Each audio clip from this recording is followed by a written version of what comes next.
Perfect. Welcome to APEC. It's October 18th, 2025, and I am your moderator, Tim Ventura. Thank you to everybody for joining us on today's call, along with everybody watching us on YouTube. I am super excited. We have some awesome presenters, some amazing new technology and science that we're going to be talking about. Douglas Miller will be discussing quantum vacuum propulsion physics based on stochastic electrodynamics. Hugh Deasy will be walking us through the Deasy propulsion and energy system that harnesses the Lorentz force to drive a centrifugal propulsion device. And Robert DeBiase will be discussing the mathematical, experimental, and theoretical propulsion applications of the Casimir effect using wedge geometry. All of these are incredibly amazing. So I think you guys are going to be really excited. We are also going to try and squeeze in some lab updates from our partners, and we will try and finish off the event with an open discussion by conference attendees. So I have a few updates before we begin. I have been busy as heck for probably about a month now. As you may have seen on the Alt Propulsion website at altpropulsion.com, I have been adding story material as well as breakouts of some past presentations. I'm trying to add those where appropriate. Some of those I'm adding in playlists, and so there will be a long, detailed story that explains what's going on. And then at the top of that, there will be a playlist of the specific presentations that contribute to it. So I'm really excited to be getting that out there because that's more topical, I guess, than regular conference sessions. In fact, we call it topics. If you go to the website, there is a topics button, and those are broken out by technology type. So that is number one. Number two is next week, I'm going to the Seoul conference in Italy. And I hope to get lots of photos and hopefully some spot video interviews as well. I will bring that back and put it up and showcase whatever I'm able to get for you guys online. Just be aware that they are not allowing photos in the conference session. That's fairly standard. The Scientific Coalition for UAP Studies did the same thing earlier in the year. But my goal is to try and capture really the flavor of the event. And so with consent, of course, I will be working with people there to try and get some photos. So in addition to that, I have also done an overhaul of the Alt Propulsion website. That is just about done. It is probably 2 to 3 times faster for loading and display than it was in the past. And I do have a few more adjustments there to make. So just be aware of that. If you have time, visit it online at altpropulsion.com. So I think that is almost everything. I do have one more notable. I will be visiting Falcon Space Labs in November, and then I will be probably helping Jared Yates with some other projects on the East Coast. So that means we will be pushing back our November conference. I think it is the 29th, although I don't have the date for that in front of me. Again, I'm going to be getting photos, video, spot interviews, and trying to update everybody on what is going on with Falcon Space, as well as other folks who may be visiting.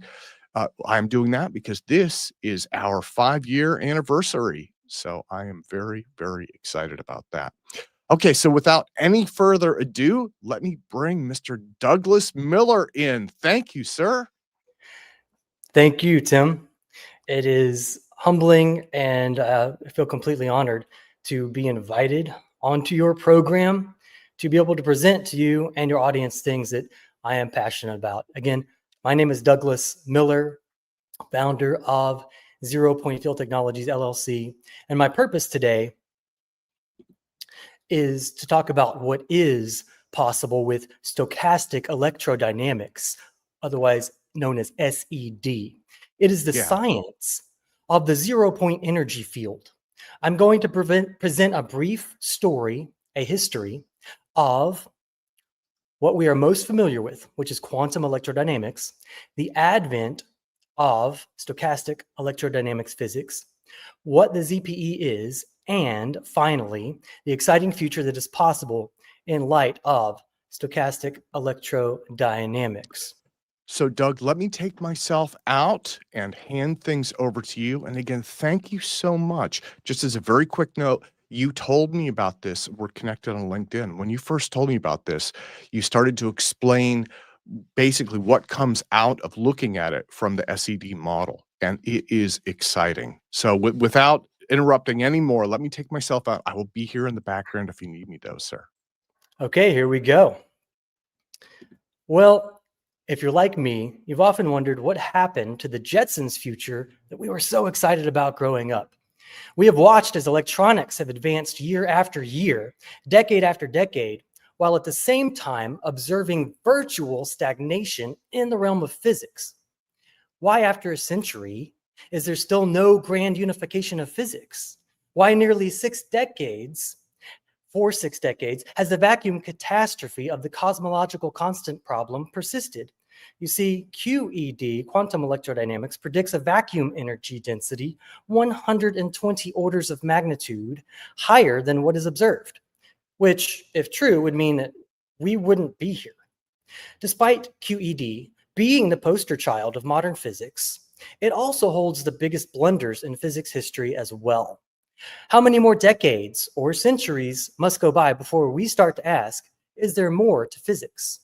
Before we can understand where we are, we must understand where we have been and how we got here, because context is important. Well, it all started with blackbody radiation. The period from the 1860s to the turn of the 19th century saw rapid advancements in thermodynamics, electromagnetism, and optics, with blackbody radiation emerging as a stubborn puzzle that exposed the limits of classical physics. Our story begins in 1860, when Gustav Kirchhoff introduced the concept of the blackbody as an idealized perfect absorber and emitter of radiation, and became a key area of study in the late 19th century, when classical physics failed to explain its spectrum. By 1890, it was a hot topic in academic circles. Then, in 1900, Max Planck published his groundbreaking formula for the black-body spectrum in his paper entitled On the Law of Distribution of Energy in the Normal Spectrum. It explained the observed energy distribution was assuming that energy that is exchanged is in discrete packets, or quanta. If you were a physicist during this time period, the buzz after Planck presented his paper to the German Physical Society felt urgent and existential. Despite how well Planck's paper and formula were received, he himself was not satisfied with the presence of Planck's constant in his formula, as it was a purely mathematical assumption. Dissatisfied, he continued his analysis for a decade, when in 1911, he published his second paper entitled, quote, A New Radiation Hypothesis, where he again derived the blackbody spectral formula, but this time with an excellent reason for the presence of Planck's constant. His new equations pointed directly to the existence of a very real energy source, what would become known as the zero-point energy. What happens next is frustrating. Over the next decade, prominent physicists such as Walter Nernst, Otto Stern, and Albert Einstein gave credence to its real existence. Even evidence and proof of a real ZPE came from chemist Robert Mulliken in 1925, and later Willis Lamb and Robert Rutherford in 1947. Today, the Lamb shift of spectral lines is quoted as an observational proof of the ZPE. However, despite Planck himself producing a new paper and support from leading scientists as well as eventual evidence and proof, the scientific community had already taken his first paper and run with it. In the 1920s, 4 papers were published in 4 consecutive years, all of which used mathematical explorations of Planck's first theory devoid of a real zero-point energy. These 4 papers were, in summary, Louis de Broglie in 1924 proposed that just as experiments indicate that light waves could sometimes behave as particles or photons, depending on the measurement, so a particle under some circumstances might also behave as a wave. Paper number 2 was in 1925. Max Born, Werner Heisenberg, and Ernst Pascual Jordan developed the initial form of QED quantum mechanics, with Paul Dirac formulating his own version as well. In 1926, Erwin Schrödinger, after musing over the significance of de Broglie's proposal for 2 years, proposed the wave mechanical theory, of the hydrogen atom, from which the Schrödinger equation originated. Finally, in 1927, Heisenberg published his uncertainty principle. Despite Planck's second paper in 1911 postulating a real ZPE, these four papers turned the course of physics away from the classical approach and toward what is known as quantum electrodynamics. This approach treats the ZPE as hypothetical and only useful as a mathematical construct. Decades go by, and in 1962, Louis de Broglie, a physicist who had written one of those four papers, changed his mind. He published a new book entitled New Perspectives in Physics, in which he suggested that physics may have taken a wrong turn in the 1920s. His paper initiated a re-examination of Planck's second theory.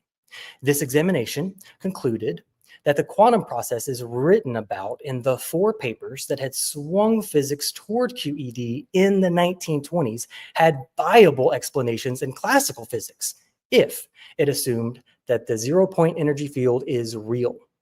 In 1966, Edward Nelson published a paper furthering the sentiment. From the abstract, he stated, "We shall attempt to show in this paper that the radical departure from classical physics produced by the introduction of quantum mechanics 40 years ago was unnecessary. An entirely classical derivation and interpretation of the Schrödinger equation will be given, following a line of thought which is a natural development of reasoning used in statistical mechanics and in theory of Brownian motion." Now, this was an indirect reference to the ZPE. From there, a steady stream of papers was published through the 1970s using the ZPE approach. This approach came to be called Stochastic Electrodynamics, or SED. The name comes from the random or stochastic distribution of the ZPE waves in the vacuum. Stochastic Electrodynamics. SED is a semi-classical scientific framework that treats the zero-point energy field as real. In essence, it is the fundamental science of the ZPE. With a real intrinsic ZPE and a purely classical interpretation, SED physics has been able to derive and explain blackbody radiation and Heisenberg's uncertainty principle and the Schrödinger equation and the wave nature of subatomic matter, all factors that interpreted without the ZPE gave rise to QED concepts in the 1920s. Starting with Louis de Broglie in 1962, and then a steady stream of papers published through the 1970s using the ZPE approach, SED started to gain traction. It was a very slow progression without much buzz, that is, until the mid-1980s, when an American physicist would storm the scene, framing the quantum vacuum as an inexhaustible energy source. His name, Harold Edward Puthoff. Hal Puthoff, as he is called, is an American electrical engineer and parapsychologist known for his work in laser physics, remote viewing research, and theories on zero-point energy. Puthoff's contributions revitalized SED as a classical framework with real electromagnetic zero-point fluctuations. In his 1987 paper entitled Ground State of Hydrogen as a Zero-Point Fluctuation Determined State, he modeled atomic stability via ZPF-driven orbits, where electrons absorb and radiate energy in balance per Lorentz forces.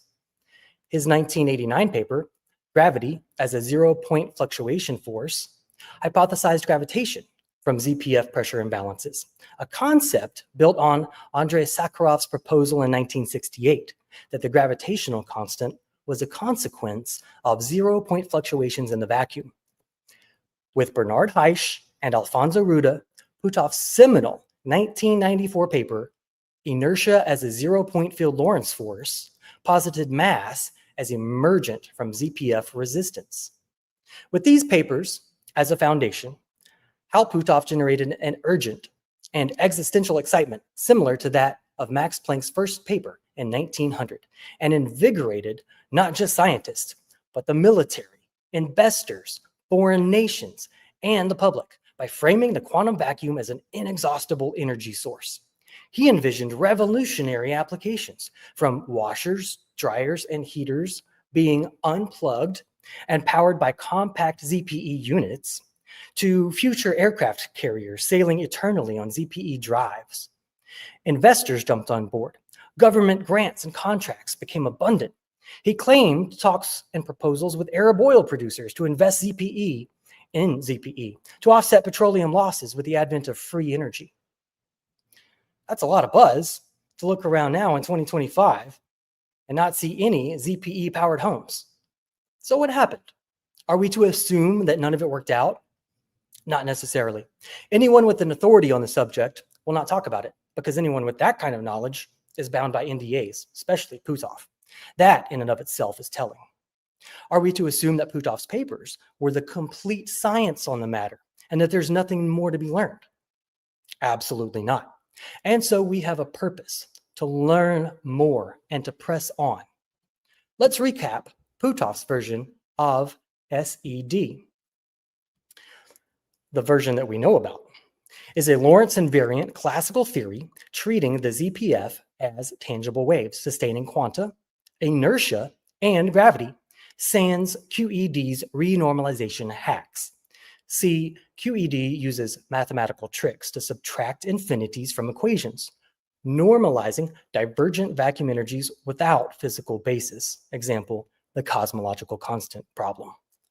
He advanced experiments like Casimir force validations and ZPE extraction concepts, pushing vacuum engineering frontiers. The problem? Puthoff assumes a static ZPE density, constant across cosmic time, and with fixed physical constants. This limits it to local phenomena, ignoring redshift anomalies and QED's cosmological mismatches. This doesn't mean Puthoff didn't realize this and continue to follow the science. But with his and others' NDAs, it just means it's incumbent upon a new generation to pick up where those NDAs probably left off. Enter Barry Setterfield. Barry Setterfield is an Australian physicist and researcher known for many works, including cosmology and the zero-point energy. Setterfield, building on Puthoff's atomic orbit sustenance and inertia as ZPF Lorentz forces, hypothesizes boldly with an expanded view of SED, everything from the speed of light to Planck's constant to elementary charges to gravity, mass, and inertia, and by nexus, the laws of thermodynamics are all emergent properties of varying ZPE density. This fixes QED's blunders, explains observed cosmological quantized redshifts via ZPE mode interactions, and posits a static universe where ZPE loans order for emergent constants and thermodynamics. Under Setterfield's expanded SED, all physical constants emerge from zero-point energy density. In other words, from the vacuum's thickness. Effects of or on constants with ZPE changes. Setterfield's data, from redshift anomalies to atomic clocks and plasma cosmology, shows that constants aren't fixed, but ZPE derived. And not only ZPE derived, but with the assumption that the ZPE has and does change density, cosmologically over time and locally now. Imagine a box, like an AV receiver, with a big volume knob. Turning the knob clockwise increases ZPE density in the local vicinity. Now, as ZPE density increases, you'll have things happen like the speed of light decrease or Planck's constant increase, just as a couple of examples. So you should now have a basic but comprehensive grasp of the history of the ZPE, from its initial discovery by Max Planck to its dismissal as a mathematical construct under QED, to its revitalization as a real electromagnetic field under the science of SED, starting in the 1960s through the 1990s, a little bit of a quiet period from the early 2000s until today. With the advent of AI and plasma fusion technologies, ZPE is buzzing once again. Now with Setterfield's expanded emergent constants and varying ZPE density in mind, let's take a focused look at what the ZPE is.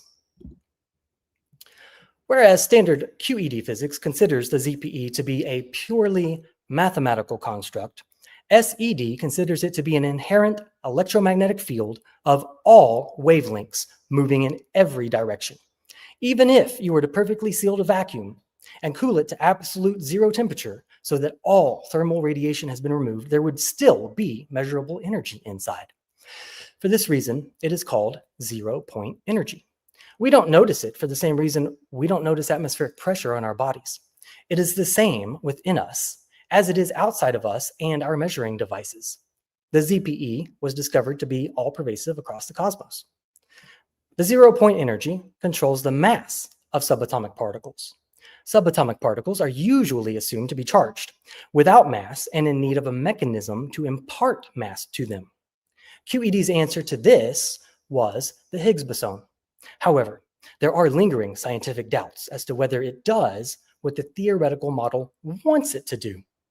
In SED, the random battering of the ZPE waves impart motion to the point charges of the various subatomic particles. It is this kinetic energy that gives subatomic particles their mass. The ZPE sustains electrons' orbits. An electron orbiting a proton radiates energy. At some point, it should spiral into the nucleus. But that doesn't happen. QED invokes quantum laws to explain this, but SED has a simple solution. The ZPE sustains their orbits.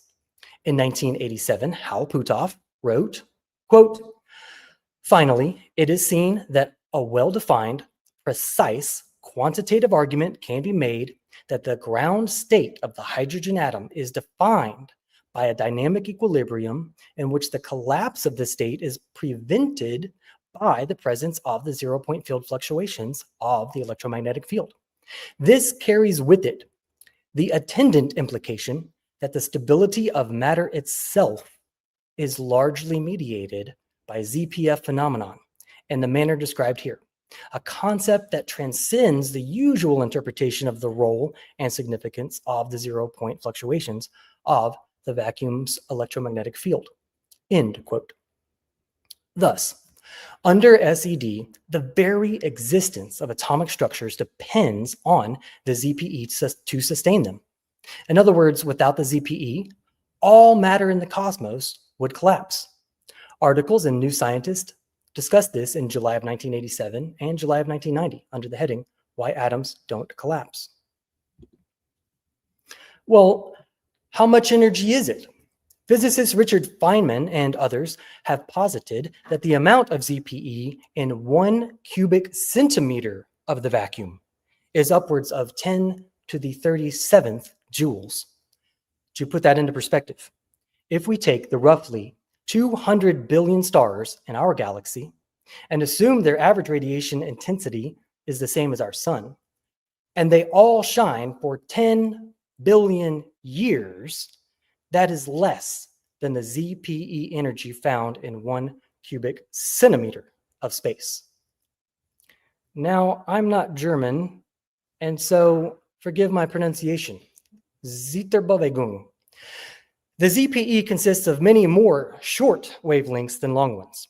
For this reason, the vacuum is smooth and featureless at the scale of meters and centimeters, and yet a seething sea at the scale of molecules and atoms. Because the ZPE consists of far more short wavelengths than long wavelengths, most of the effects of the ZPE occur at the atomic level or smaller, where vast numbers of waves at short wavelengths travel in all directions, each with their own electromagnetic field. These all-pervasive zero-point fields are homogeneous and isotropic throughout the cosmos.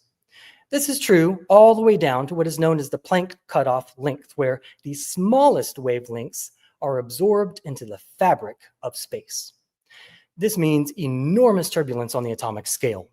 Atoms and subatomic particles get jiggled by the impacting waves of the ZPE, giving rise to quantum uncertainty in their position and momentum, jiggled being the German word zitterbewegung.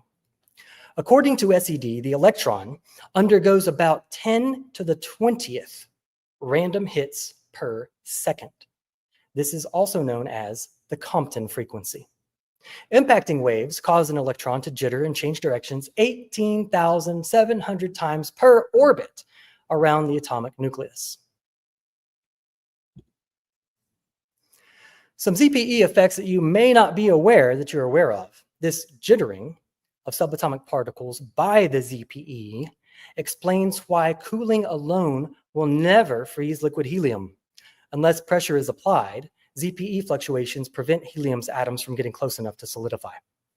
In electric circuits, ZPE fluctuations cause a random noise that places limits on the level to which signals can be amplified. This noise can never be removed, no matter how perfect the technology. Virtual particle pairs. Because the electromagnetic waves of the ZPE are of all wavelengths and traveling in all directions at once with random distribution, they are akin to waves of the ocean. They will inevitably meet, and as ocean waves crest and form whitecaps, so too the waves of ZPE constructively interfere to form a concentration of energy in the form of particle and antiparticle pairs. Because these particle-antiparticle pairs will almost immediately recombine and go back into the ZPEC, they're known as virtual particles. However, unlike in QED, these virtual particles, for their very short existence, are very real and can and do absorb light. This occurs because energy and mass are interconvertible. They appear as particle-antiparticle pairs in order to maintain conservation of electronic charge. There are many kinds of particle pairs, including electron-positron pairs, proton-antiproton pairs, and positive and negative pions. In any instant, there are over 10 to the 63rd such particle pairs in any cubic meter of space. To put that into perspective, the observable universe only harbors 10 to the 23rd to 10 to 24th stars in total. So double the amount of stars in the known universe, and you are still not at the number of virtual particle pairs in any given cubic meter of space. Setterfield's expanded SED.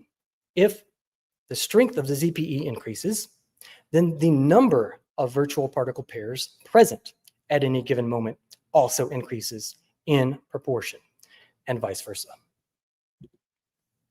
Because the virtual particle pairs are electrically charged, they control the electric properties of the vacuum. Of course, these charged particles also move, and a charge in motion produces a circling magnetic field. For this reason, the VPPs also control the magnetic properties of the vacuum. The extent to which the vacuum permits itself to be polarized in an electric field is called the permittivity of free space, denoted by the Greek letter epsilon. The degree to which a magnetic field can permeate a substance is called its magnetic permeability, denoted by the Greek letter mu. If ZPE density increases, then both permittivity and permeability of the vacuum also increase proportionally. In other words, the vacuum is polarizable. Any change to ZPE density will affect both permittivity and permeability of the vacuum. In contrast, under QED, the number of virtual particles is solely dependent on the Heisenberg uncertainty principle and used only as a mathematical construct. What is possible under SED? As stated before, SED is the science of the zero-point energy field. Given everything that we have covered today, it is time to ask the exciting question, what is possible with stochastic electrodynamics? I envision a future very soon with stochastic electrodynamics mobilized by quantum vacuum propulsion. Imagine your Amazon packages being dropped off by propeller-less drones. No loud noises, no rotor wash. Imagine people moving in and around towns and cities in air taxis, quietly and without that annoying rotor wash. Imagine spacecraft being able to go up into orbit and hover there at 0 miles an hour without the need for millions of pounds of rocket fuel, without the need for escape velocity, without the need to travel 17,000 miles per hour once you run out of fuel just to keep from falling back down to Earth.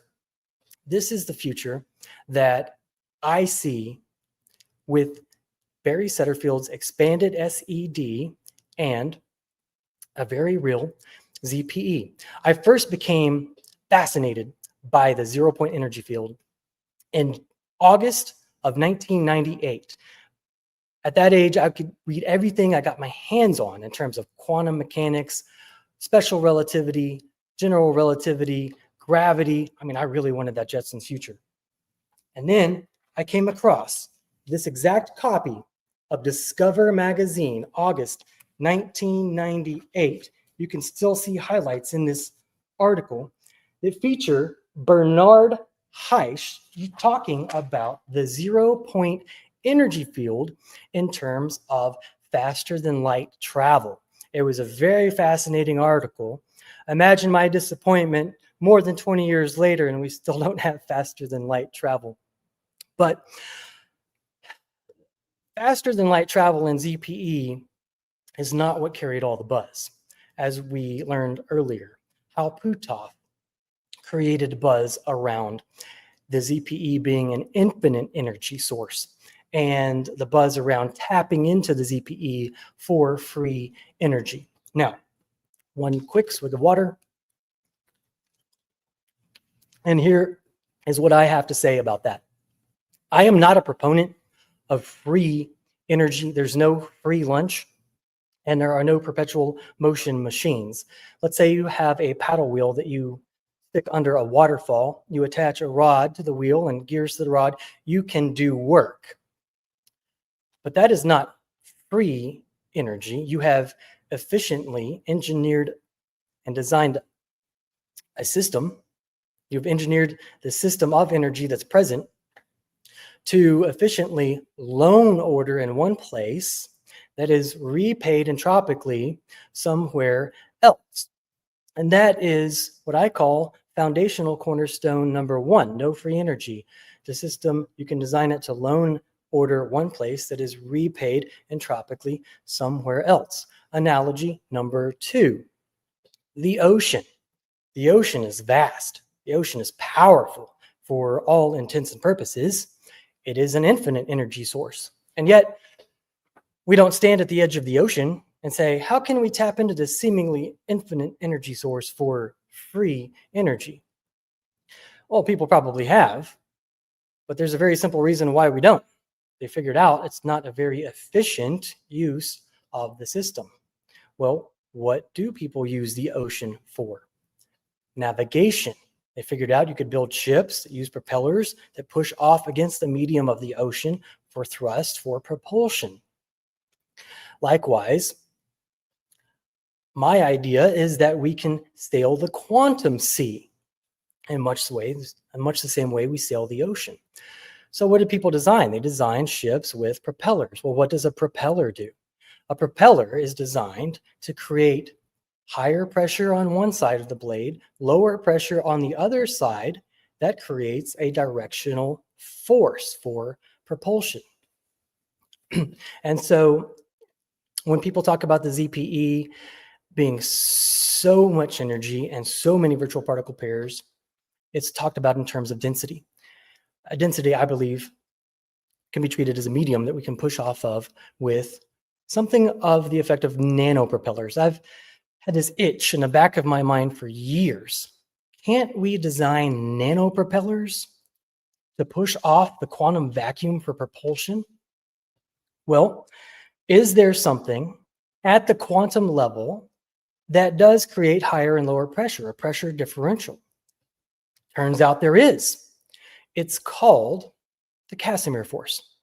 The Casimir force is when you have two very tiny, very small plates that are very close together, nanometers apart, and there's more ZPE waves outside of the plates than there are inside. This causes immense pressure pushing the plates together. Well, you're on your way to a propeller right there. And so I got to work early this year in 2025 designing a MEMS array, a micro electrical mechanical systems device using Casimir cavities for the purpose of quantum vacuum propulsion. I worked on this for months, iteration after iteration, simulation after simulation, until I finally ended up with a completed and fabrication ready engineering design package for what I call the ZPF array. I originally had a different name for it, but I'd like to thank John Marsh, the university administrator for Rice University, for graciously giving me his time and in-depth discussions about Rice's shared equipment authority, fabrication, nanofabrication facilities, and the ZPF array. He offered me some wise counsel, which I heeded. So thank you, John Marsh. And also I'd like to thank Mr. Jeremy Ernst from the Embry-Riddle Aeronautical University. He is the Vice President of Research and Doctoral Programs. Thank you for giving me some of your time to talk about possible future projects of getting Rice University in the lead, pioneering quantum vacuum propulsion with maybe something like Rice's Shared Equipment Authority, and looking forward to talking to you more about that. And so after my engineering design package was complete, I went to Bold Patents in Houston and got started with the patent process. They ran the 2-month prior art check, which did come back clean. And then I started 0 Point Field Technologies, LLC, and then transferred the ownership of the ZPF array provisional patent to the company. So the company now owns that. All that to say this, I won't get into all of the minuscule details of the ZPF array for IP purposes. So the 30,000 foot view is this idea I had: can't we push off the quantum vacuum with nanopropellers? So as we discussed, it's a MEMS array with millions of Casimir cavities on it. Now, obviously, the Casimir cavities cannot be parallel plates because they would just get forced together. So they have to be non-parallel plates. You could call them wedges. And number two is this ZPF array is not designed for energy extraction. It is my belief that it is a lot more efficient to use it for navigation, not extraction. That's foundational cornerstone number 2. And so with that, the Casimir cavities cannot be static. And really, that's all I can say about that. They are non-static Casimir cavities, which also means, number 3, that they have to be powered. And so the ZPF array is powered by a battery with up to 10 watts of power. And when turned on, simulations show a directional thrust of between 0.6 and 2.4 newtons of thrust. So what you could do, you could plug in the ZPF array, which is thumbnail sized, to a battery, put that on a derby car, put the derby car on a track and turn it on, and the derby car would continuously accelerate until friction resistance slowed it, or the battery was exhausted. And so that is quantum vacuum propulsion. Now, I didn't stop there.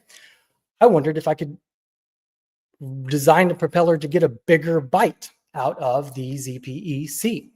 And so I thought of Barry Setterfield's expanded SED with emergent constants from the ZPE. What if I could locally increase ZPE density?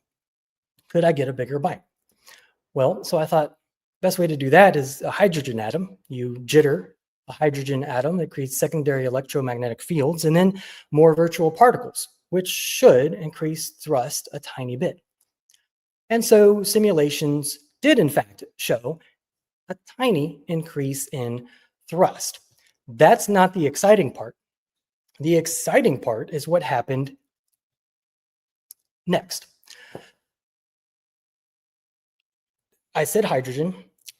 I also incorporated borane. So what I did was I put hydrogen borane gas channels through the substrate of the ZPF array underneath the Casimir cavities. Simulations showed trace amounts of alpha particles appearing in the gas chambers. What the heck are alpha particles? This is where it gets really exciting. This is where we transition to start talking about aneutronic fusion. So first we compare that to what we're more familiar with, which is nuclear power plants. These things are dinosaurs, they're fossils, they're never coming back. They heated up, they boiled water to turn turbines for electricity, and to do it, they had nuclear waste. What people have come up with right now, and my favorite example is Helion. What they are doing with their plasma fusion reactors is exciting. They plan on powering Microsoft's AI data center by 2028. They are working on this right now. It's never been done before. This is brand new. They're learning as they go. Brilliant minds, love what they're doing. And it is aneutronic fusion. Well, what are they working on? They call it a field reversed configuration. What does that mean? That's just a fancy way of saying how they end up with their toroidal shaped plasmas. Well, what's a toroidal shaped plasma for the layman? It's a donut. It's a donut shaped plasma that they fire at each other. Two of them fire at each other. They meet in the middle, very fast, very hot. Why? To create a fusion of their deuterium and helium. When it fuses, it creates what? Alpha particles. That's 2 protons, 2 neutrons, a helium-4 basically, that can be harvested with MHD coils at a nearly 95% efficiency rate directly into electricity. That's how they're going to power Microsoft's AI data centers. Now, you have power in, you have power out. Right now in the process, they're probably right about break even, but you need more power out than power in for this thing to work. So that's called a Q factor. Q equals 1 is break even. Q equals 2 would be twice the power out than power in. Q equals 3 would be 3 times the power out than power in, and so on. And so that is aneutronic fusion. That's what they're working on. That's what alpha particles are. And so again, simulation showed trace numbers of alpha particles showed up in the ZPF array gas channels. Well, how did that happen? That is the magic of Setterfield's expanded constants emerge from ZPE version and hypothesis of SED. If you increase ZPE density locally, you are increasing Planck's constant. You are, in essence, softening the Coulomb barrier and increasing quantum tunneling probabilities. This allows the hydrogen and the borane in trace hotspots to fuse to create alpha particles that, sure, could be harvested, but there's not enough of them to harvest in the ZPF array. And so you have aneutronic fusion here, and then you have what I call vacuum catalysis. Okay, the vacuum meaning the ZPE, and catalysis meaning assisted. So it's that idea of engineering the vacuum, the quantum vacuum, to lone order in one place that's repaid entropically somewhere else. That was foundational cornerstone number 1. So it assists in the fusion process. I call it vacuum catalysis. So now you have the two terms, you put them together, and you get vacuum catalyzed aneutronic fusion. This is the future. At first, if you incorporate vacuum catalysis into aneutronic fusion, you will get Q greater than 1. You will be able to power AI data centers. And this is just the beginning. We've never done this before. Once we get good at it and learn more about the process, I foresee Q greater than 2, possibly Q greater than 3. For space travel, we actually need to get to Q greater than 5 so that you wouldn't have to carry additional fuel on board. You would power ZPF arrays with vacuum catalyzed aneutronic fusion reactors. They'd never run out of energy. And so vacuum catalyzed aneutronic fusion, ZPF arrays for quantum vacuum propulsion. That is my rant on that. Let me get back to the slides here and kind of do a quick recap with slides. Quantum vacuum engineering, unlocking the cosmos under SED. SED posits the vacuum as a seething sea of fluctuating 0-point energy where physical constants like the speed of light and Planck's constant emerge from ZPE density. By modulating this C, we can engineer emergent phenomena from propulsion to fusion, borrowing order entropically without violating thermodynamics. Key to this is vacuum catalyzed aneutronic fusion, a process where ZPE fluctuations lower energy barriers for clean nuclear reactions like proton-boron or deuterium-helium-3 in plasma fusion reactors, yielding energy without neutrons. Aneutronic means neutron-free outputs, reducing radiation. Vacuum catalyzed refers to leveraging the quantum vacuum to facilitate reactions at lower temperatures and pressures. Central concepts include quantum tunneling, which is the probabilistic leap of particles through barriers via wave functions, boosted exponentially by reduced Coulomb repulsion. This is known as the Gamow factor, a probability factor for two nuclear particles' chance of overcoming the Coulomb barrier in order to undergo nuclear reactions, like fusion. Screening enhances this. Vacuum polarization creates electron clouds that shield positive charges, easing nucleus approach as observed in stellar plasmas. The ZPF array, quantum vacuum propulsion, anti-gravity effects, and an SED testbed. The ZPF array is not merely a device.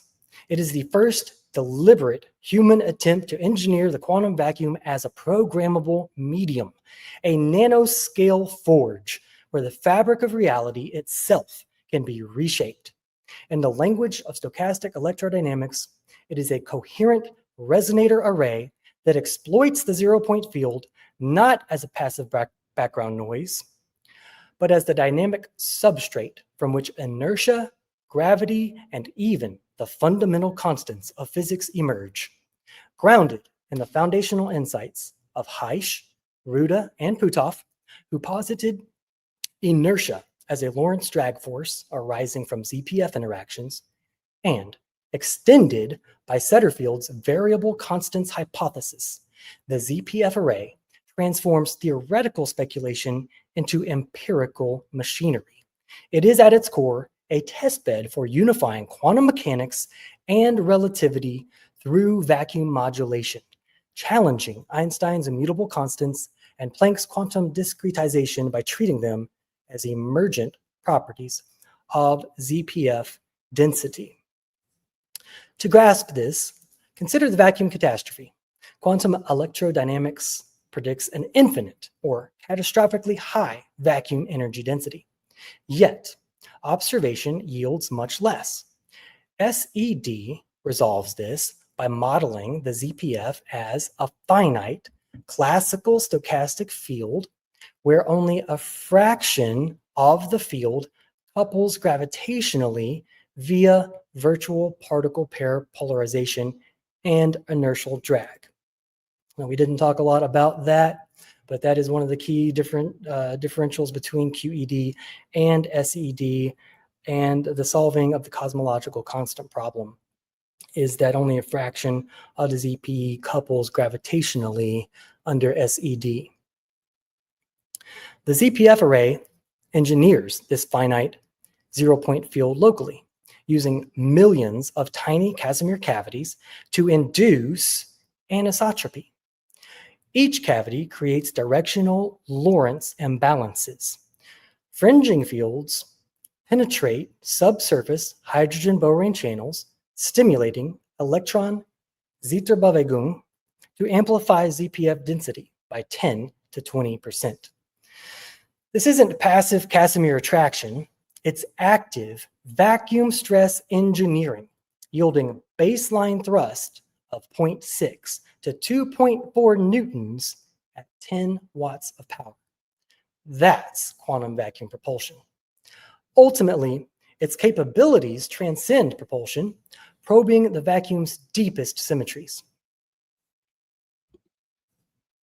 If SED holds, and the ZPF array's design assumes that it does, the device could, and we didn't talk about this yet, but generate anti-gravity.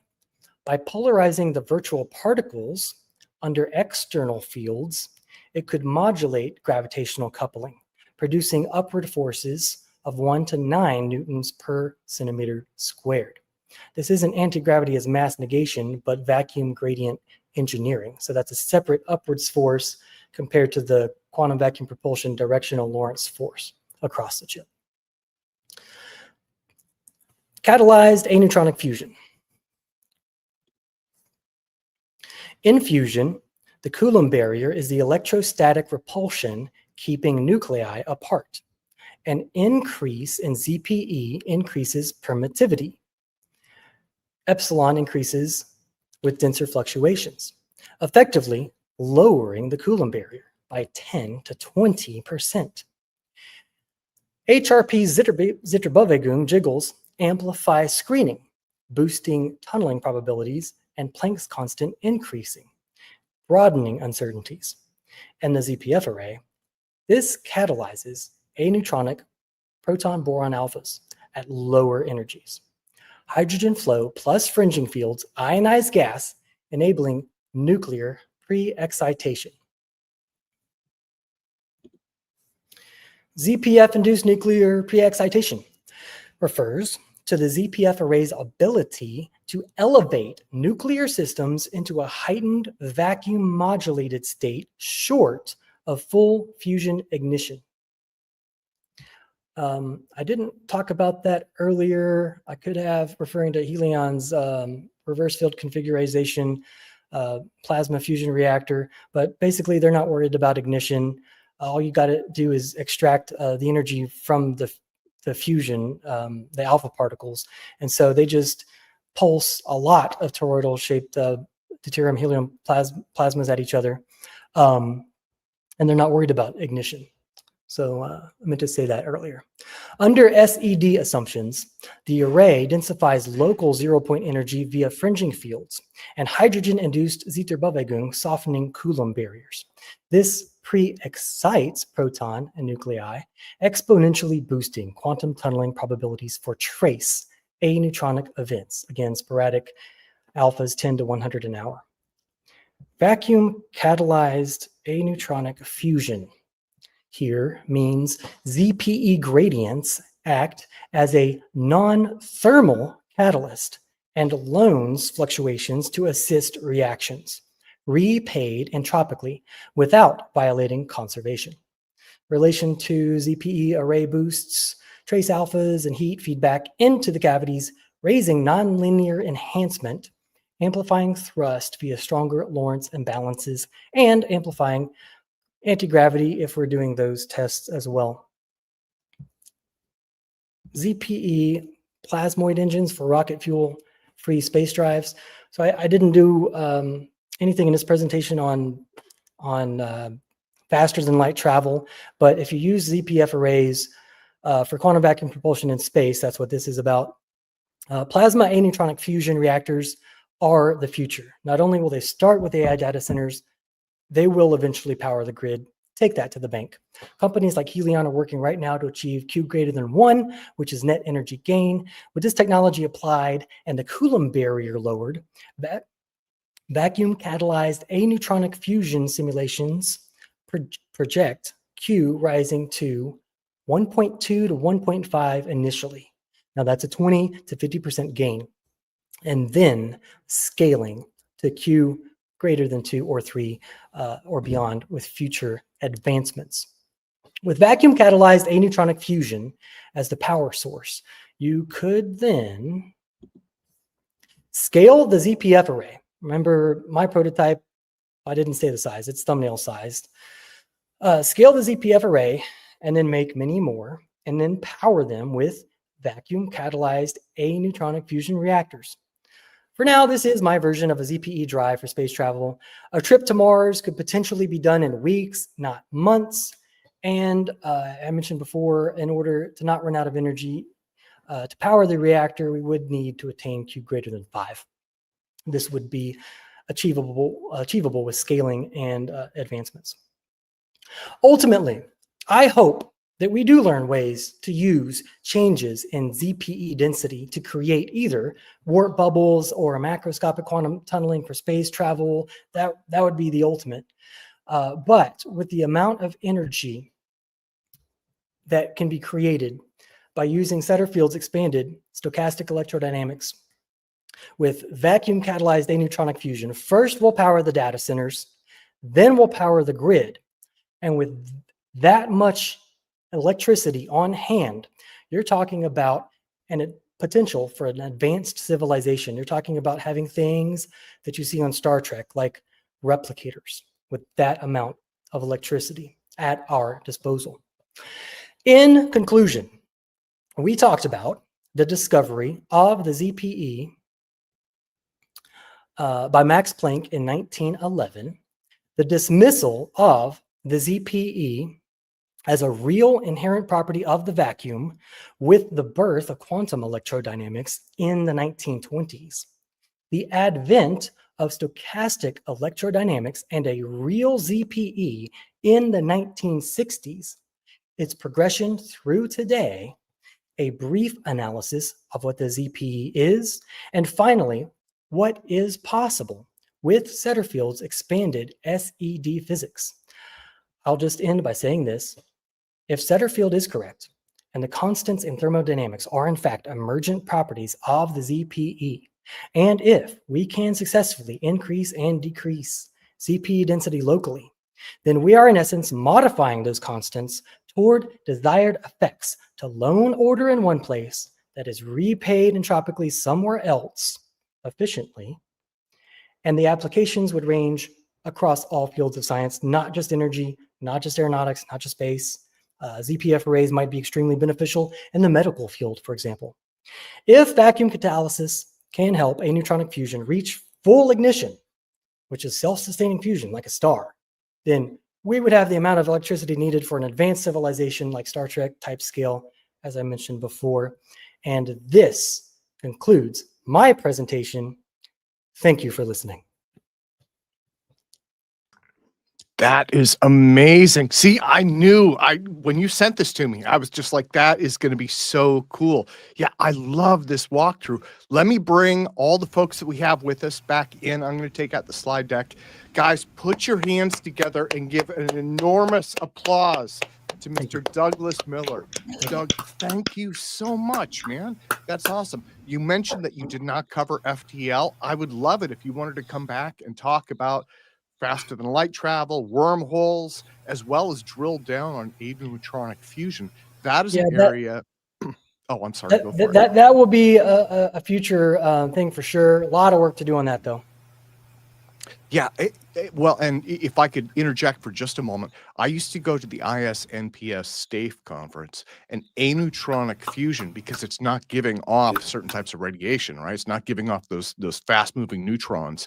That was something that was really exciting. In fact, I have some stuff from Dr. Paul Sis on my computer that I'm working on creating a story about. That idea goes back quite a ways, and a lot of really leading scientists have been into it. So thank you so much, man. Thank you so much. Thank you for having me on.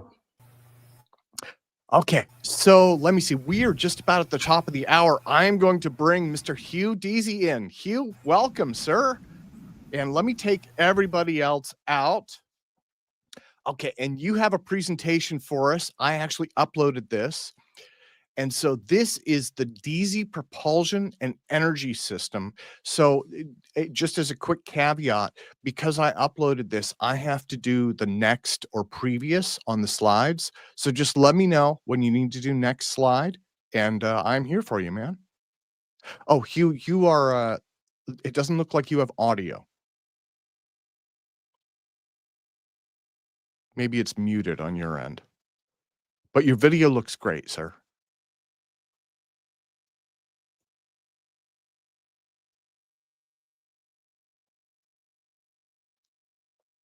No, now it's muted. Yeah, it looks like maybe it's not selecting a mic in your settings. If you go down and click, there's a settings button. There's a little gear down at the bottom of the screen. and it should have audio, and it will let you select your mic and your speaker as well.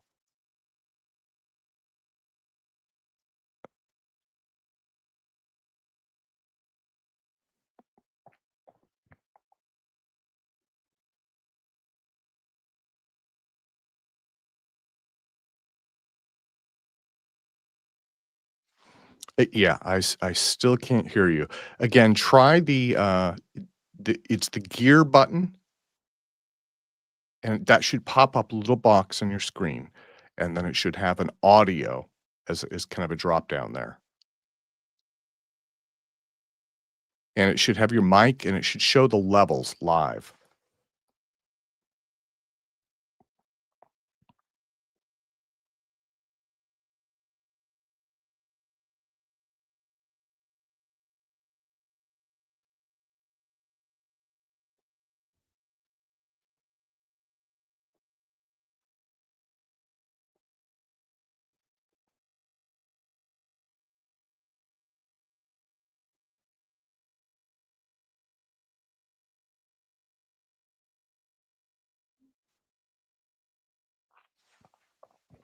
Yeah, and if it takes too long, what we could try and do is, Hugh, if you're open to it, and again, I can't hear you either, but we could go to Robert. We could do that. We'll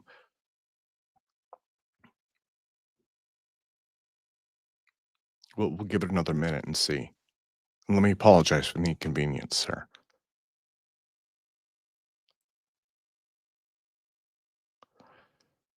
Yeah, so it could be a computer routing issue. That might be what's going on. Sometimes inside the computer, it has a mic. It knows it has a mic. It doesn't have the right mic connected to the sound system. So,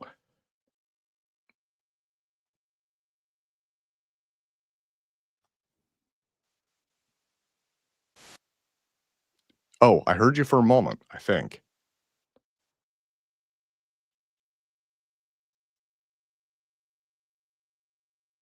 No.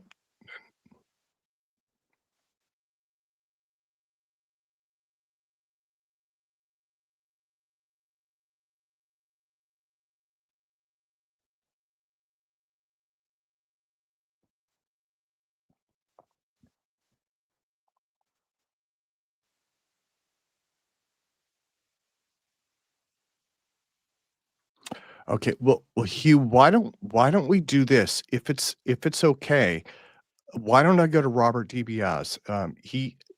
We can kind of switch the order around. Does that work, do you think?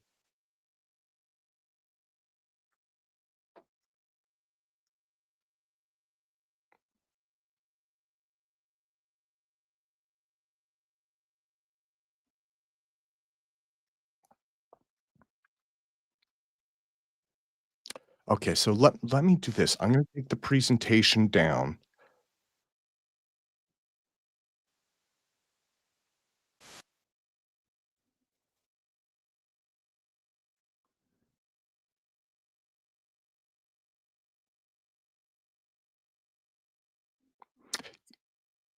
Yeah, I still can't hear you. You might need to reboot. So what I will do, again, let me apologize for the inconvenience. Let me go to Robert and have him do his presentation. And then if you'd like, we can come back to this, or worst comes to worst, we can reschedule and you and I can try a test in between then and now. So, okay. Again, let me apologize, sir. Okay, so I'm gonna go to Robert DeBiase. Robert? Okay, and I can hear Yes, now you hear me? yes, you have been having some bandwidth issues, and it looks like your presentations both disappeared.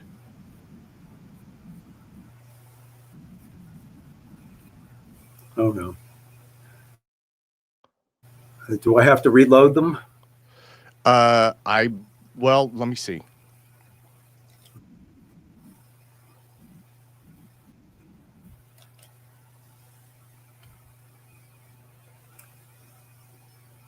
What is I'm this? One looks like one of them disappeared anyway. And I don't know which one. Yeah, I don't see either of them. on my end.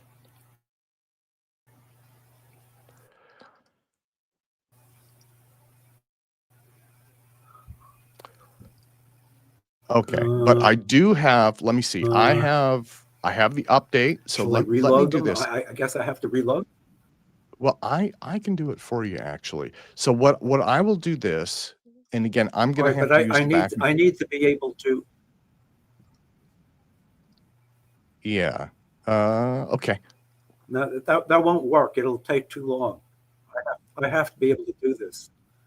So let me just reload. All right, delete. I have no slides. And where is the button to let me get? Come on, where's the button? Slides, PDFs. How do I get to the button? Okay, there should be a plus button. Wait.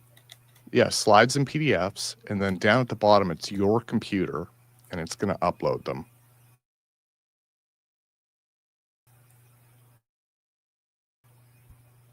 I don't see how it can load. It's down at the bottom. So slides and PDFs. Do I have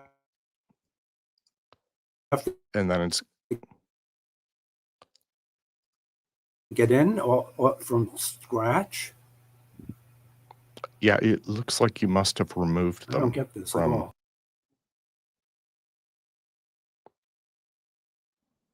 Okay, and it looks like he just removed himself. So whatever he did that removed the slides, he just did, I believe, again. So that's okay. StreamYard is a little bit different.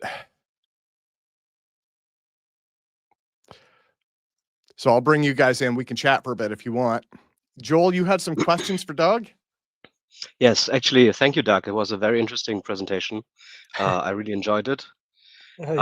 So, yeah, I just stated some of the questions here in the internal chat. I'm just gonna maybe do it in person now. So, yes, you stated in some key parts of your presentation that simulations show. So my question here was, what exactly could you show in a real-life scenario versus what is simulations? Okay, and Robert, do you want to upload those? Why don't you upload those while we chat about Doug's work? If you want to upload those.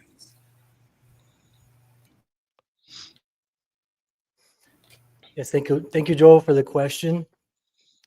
It is all simulations, right? It's very oh, wait a second. Slides and PDFs. Yeah, and then it's your computer. If you scroll down to the bottom of that little pop-up. So, and so I think like many people are kind of working on the same ideas that you're doing, and maybe like from different angles, and also with different ideas, what exactly is happening in the stuff that is being done. So you stated very real local manipulation of constants, right? While yeah, that's very interesting. So local manipulation of constants like the Planck constant and the speed of light. That is correct. That's very interesting. So I know that some other theoretical aspects and or not aspects, but ideas trying to achieve the same thing are trying to do the same, but they state that they do not manipulate constants, but they are manipulating like coupling terms. But maybe it is the same, just this is the big difference. Theoretical description, right? This is the big difference. Yeah, this is using ZPE density, increasing it or decreasing it, changes the physical constants and thermodynamics in proportion. They're actually changing, which is why if, and I'm working on stuff, I won't give away the secret sauce, but if you are working with Helion with their fusion, field reverse configuration fusion reactor, and you bring in vacuum catalysis, you are actually lowering the Coulomb barrier. You could soften the Coulomb barrier enough to where they could get a 20 to 30% efficiency gain. Definitely boost them over Q greater than 1 by softening the Coulomb barrier itself and increasing tunneling increasing tunneling probabilities. Of course, yes, that's very fascinating. So, but again, this is only shown in simulations at the moment, right? Yes, for now in simulations. And obviously, I don't have the funds or backing to create a ZPF array. However, I am working on macro-sized device ideas that could locally increase and decrease 0-point field energy density and come out with the effect that I'm talking about on a macro scale. I'm working on those right now.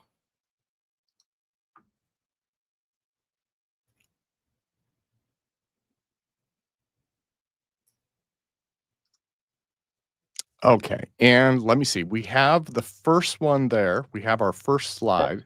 So his first one is there. Robert, do you want to launch with that? And I can put the second one up in the background.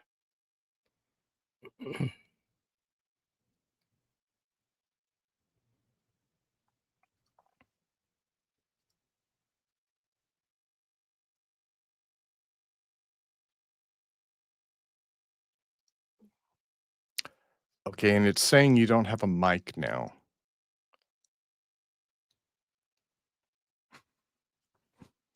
You may have to unmute on your end.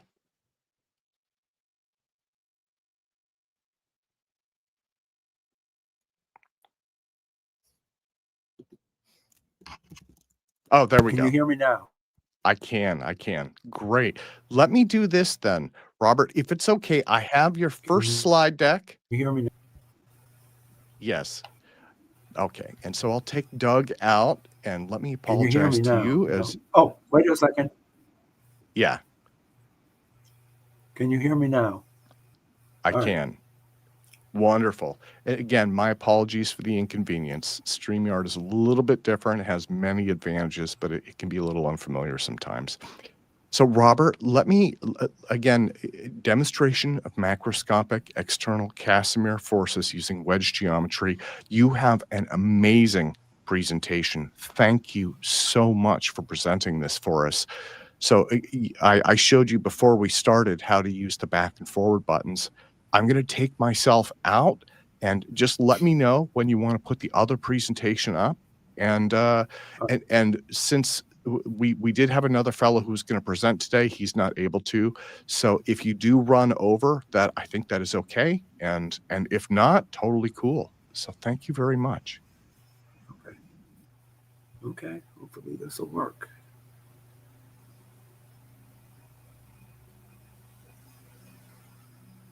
Am I? Let's try full screen here.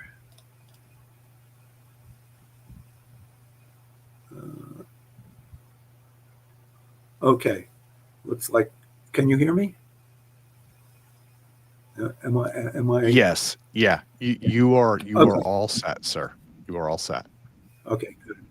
All right. So let's. Quantum field theory, historical perspectives. I think Doug gave a better presentation on this than what I have here. So this is just sort of a review. It originated as the problem of black body radiation near the end of the 19th century, beginning of the 20th century. And there was something called the ultraviolet catastrophe at small wavelengths. And so that was sort of what was impelling this. And here is Planck's second paper, and it has this term on the right, the 1/2 h bar omega, which is the 0-point radiation energy. And it's called 0 point. It's actually temperature independent because it doesn't just occur at the 0 point. For cavity dimensions between 100 and 1,000 nanometers, which is sort of near ultraviolet to near infrared, you have the Casimir effect, and it can take place at room temperature. All right. More historical. Walter Nernst, who's a physical chemist best known for the third law of thermodynamics, writes a paper showing the vacuum of space also possesses fluctuations. And 1927, you have Heisenberg, the uncertainty principle, and that's what's believed to be behind these fluctuations of matter and space. Back in 1948, Casimir wrote 2 papers. The first paper with Dirk Polder explains the effect as an extension of the van der Waals forces. And the equation here is an energy equation for these 2 electrostatically polarizable or magnetic polarizable atoms. And the Casimir-Polder forces result from energy that's internal to the plates. You can see some atoms there, I, J, and K, in plate B and plate A. And so there is an energy difference, or an energy between the atom in one plate and the atom in another plate. And if you were to add up all of these pairs, you would have the total energy, and from that you could figure out the force. And the question I ask at the bottom, can they be anything other than conservative? And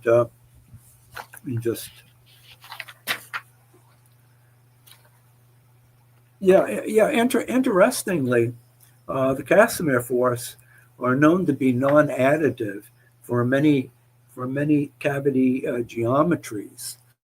But this whole, well, I'll get into this whole thing of conservative and non-conservative a little bit later. All right, what happened here? Oh, okay. And Casimir's second paper, also in 1948, is based upon the zero-point energy as suggested by Niels Bohr on the attraction, and the paper was on the attraction between two perfectly conducting plates. And it yields this familiar parallel plates formula. And the perfectly conducting plates, it's based upon the boundaries consisting of perfectly conducting uncharged plates. And so the voltage and is zero on the plates. It gets grounded. And so the only whole number of half wavelengths can be within the plates. But there's no such restriction outside the cavity. And so there's more energy outside the cavity than in. So the plates are pushed together, resulting in the Casimir effect. But many believe that the 2 formulations of the Casimir effect are equivalent. And if that's the case, since the Casimir-Polder formulation essentially has to be conservative, that would mean that this would have to be conservative as well. And it's a bit of an issue with me since, well, you'll see why as time goes on here. Experiments. An early experiment was performed by Marcus Barnay with parallel plates in 1958. It was only partially successful, had large experimental errors. The first direct measurement of Casimir forces was by Lemereau in 1997. And the first measure of lateral Casimir forces is recorded in a paper by Chen Mohedin and Klimchatkaya and Mostopenenko in demonstrations of the lateral Casimir force. This paper was sort of an inspiration for me. So it's I'll go into it just a little bit. This is sort of a diagram of an atomic force microscope. And he had a ball that's metallic, and it has sinusoidal corrugations on it. And he's got a flat plate, which is also corrugated with these sinusoidal plate corrugations, and he's moving the cantilever, or actually, it's the flat plate that's moving towards the cantilever. The cantilever is fixed, and you can see there's a laser here and a photodiode, and that's a way of taking measurements off of this. But they measured lateral forces, but the experiment was not designed to measure external forces.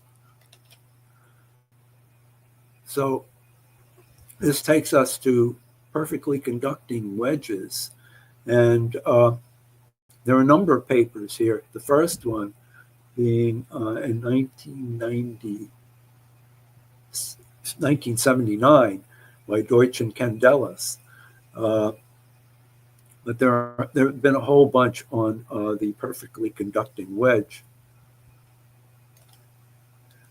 And so here's a diagram of a perfectly conducting wedge. And all of these papers give this formula here. And the force, which is a force,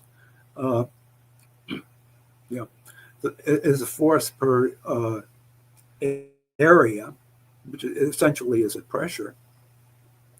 Let's see, is determined by the angle alpha and the distance from the apex or the vertex.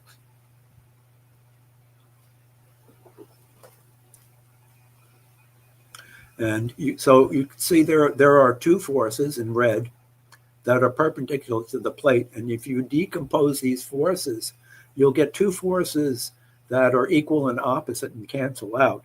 And there are two forces that add up in the direction of the wedge bisector. And there's no reaction force here. So could it be a source of energy? This here shows the relationship to parallel plates. And by a simple transformation here, you find out you get the parallel plates formula again. All right. If you were to do this with have the parallel plates filled with media, it turns out it's the same wedge formula, but divided by n, which is the index of refraction. So, what are our experimental objectives? First of all, one, observe external forces at the microscopic level. One, observe external forces at the macroscopic level, and determine if these forces are useful for propulsion, which may be the same as determining if the forces are conservative or non-conservative. All right, so my colleague in Germany, Dr. Thorsten Ludwig, did an atomic force microscope experiment for me, and it looks, without getting into details, somewhat similar to the Mohideen experiment, but actually it's a lot different. We have different grooves here. We have sawtooth grooves, and only one half of the groove is metallized. The plate, the fixed plate, is metallized. So there is a sense a wedge formed, and you need to do the cantilever ball thing twice because you need to do the wedge in the opposite direction. So in the top one here, there is a force pointing up, and so the lateral force would cause the cantilever to bend up. And the bottom one, it's the opposite. The cantilever is forced to bend down. And so if this works, then you've shown that there are external lateral forces here that are at the microscopic level. And so this is a little bit more detail on how the ball was corrugated. This tells the kind of gratings that were used. Dr. Thorsten Ludwig did thousands of runs, and indeed, when the blaze up, that is when the wedge angle pointed up, there was an up lateral force, and when the blaze was down, the grooves produced a down lateral force. So the experiment demonstrated that the Casimir wedge geometry produced atomic scale external lateral forces. So in order to go to the macroscopic level, we have to have a test article. And we start with a grating that I got from Thor Labs. And the original aluminum is removed using hydrochloric acid. An evaporator is used to recoat one side of the groove as shown. And so you see an evaporator filament, and that's producing aluminum atoms that move in a straight line. And so they coat one side of the groove. And that's combined with a mirror also from Thor Labs. And so this is what the test article looks like. There's the mirror, and the blaze angle is given to us by the manufacturer. There's a little arrow on the grating, so you can tell what direction the blaze angle is. And the grating is aluminized. In fact, you can see there's an aluminum coating on the grating, and that's because in the evaporator, the atoms were coming down at that angle. The grooves are perpendicular to the blaze direction, and so this is the scale that was used. It measures to 1/10 of a milligram. Next slide. Next slide. Oh, here we go. All right. So, what are the expected results? We used, you have to integrate the wedge equation over the area of the cavity. That's done here, and there's a lot of arithmetic. And basically, what we're interested in here, I did a lot of measurements of the normal force more than the lateral force. But you notice the weight difference is minus 87.8 milligrams. That's pretty big weight difference. And I have to talk about orientation when I talk about these weighing experiments, because it turns out that orientation is important, and the expected results didn't predict any orientation factor. So here is one of our test articles, what I call mirror grating number 3, and I'd say the salient thing. Okay, there is the orientation problem here. There is this orientation problem, but if you do the average of these, it's asymmetric. There is a positive weight in one direction. Right, it's above 0.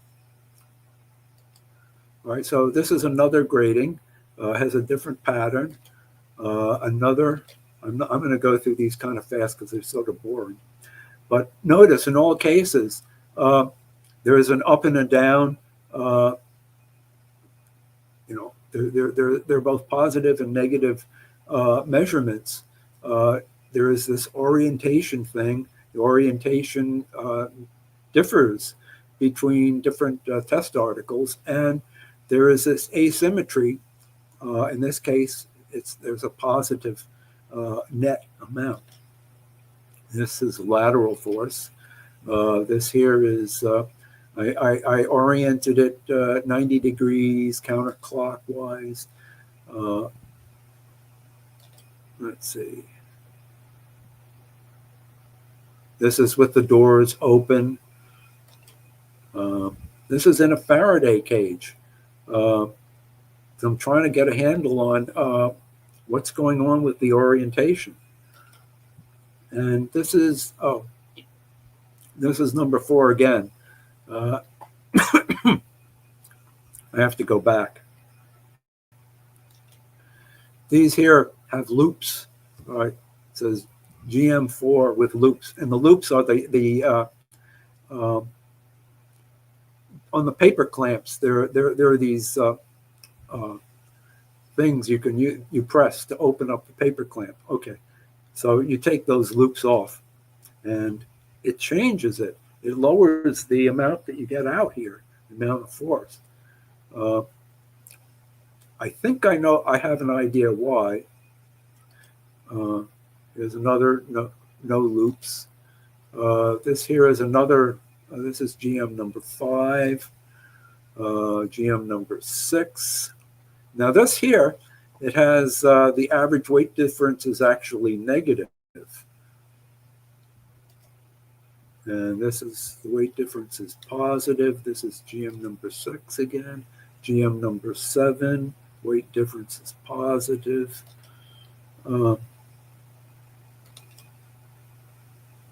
This is number 8 with loops. And the forces are larger with loops than without loops. And again, the average weight difference is positive. Average weight difference is positive. Number 8 again. This is what? Normal forces. Oh, this is in a Faraday cage. Hello. 41. Next slide. 42. Okay. And this is in another Faraday cage. All right. Now we get on to the float experiments. I think they're actually more interesting than the weight experiments. And this is my setup in the basement. It consists of a kitty litter box. I have a clear plexiglass top, and I have, well, I show the various parts. This is looking from a webcam down. And there's this floating tray, and you can put test articles there and a counterweight. There's a baffle there to keep things from moving, and it can be released and allow it to move. And that's that. Let's see. Now, at the bottom of the kitty litter thing, I have a pin that I have attached to the bottom. And associated with that is on the bottom of the tray, there are some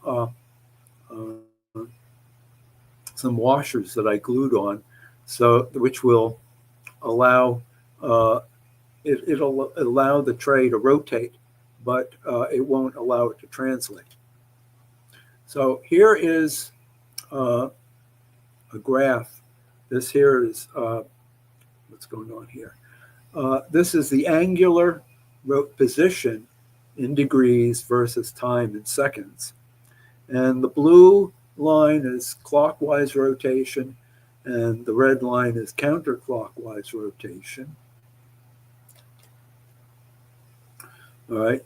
You can figure, from this, you can figure out the radial velocity in degrees per second. And that's also versus time. Again, red is clockwise, counterclockwise, and blue is clockwise. And then you can put those two together, and you get this interesting chart. It shows that the blue is clockwise. So essentially, you can't see my cursor, too bad. Starts at the origin and goes to the right and just follows the blue curve around and ends, blue is clockwise, so it starts going to the left. and goes around and ends on the right, and then continues and does a loop-de-loop and comes back to zero eventually and stops. And the counterclockwise, it also starts on the left, goes around, maybe you can see hand motions better. It goes around, continues to the left, and does a little loop-de-loop and then comes back.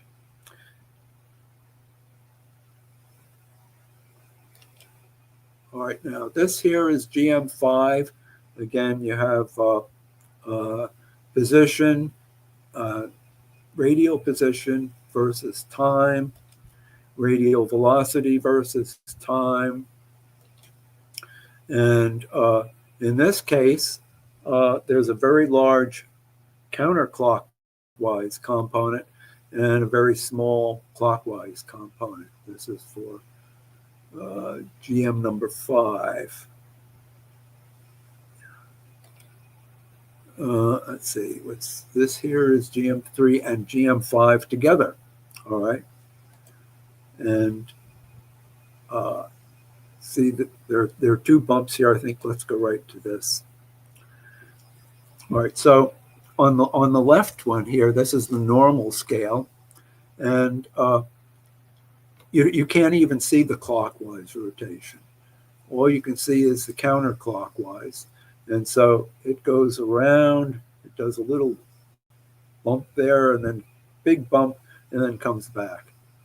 On the right is a log scale of this, and it essentially shows both test articles here, the effect of both test articles. And let's see, what is this?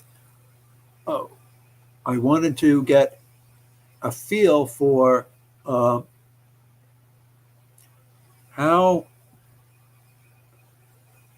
these graphs change with configuration. So there are a number of configurations. I have counterclockwise, clockwise, and counterclockwise means that go grading, mirror. So, oh no, it's mirror grading. So if that is counterclockwise, mirror grading is counterclockwise, then that's the counterclockwise configuration. And then you have blaze up and blaze down. And so there's considerable difference here, including one block here with no clockwise or counterclockwise could be detected with the video.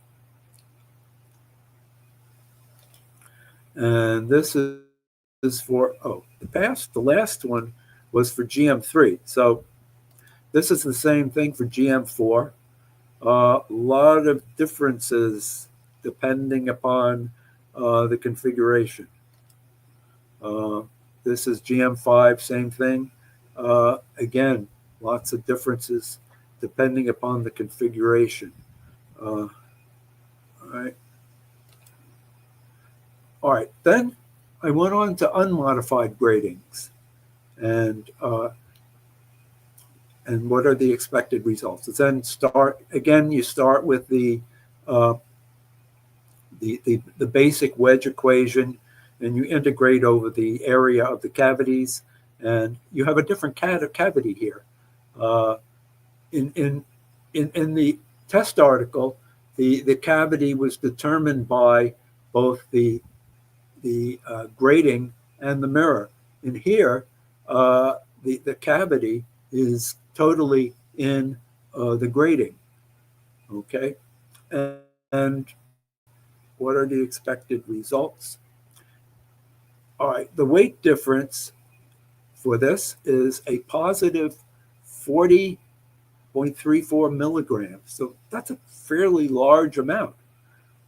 We noticed we didn't get anywhere near this the expected when I was for the test articles, and so we'll see what happens with the unmodified gratings here. All right, so here's a weight difference graph for this particular grating, which I'm calling number 9, and it also has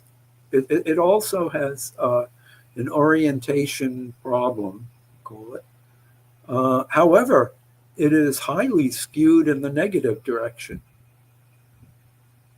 There's only that one little peak where it's positive. All right, so what about the float experiment for the unmodified grating? All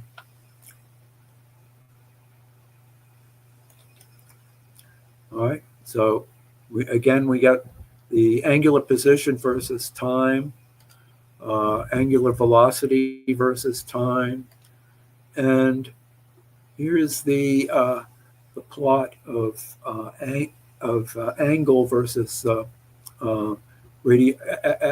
angular velocity, and in this case, the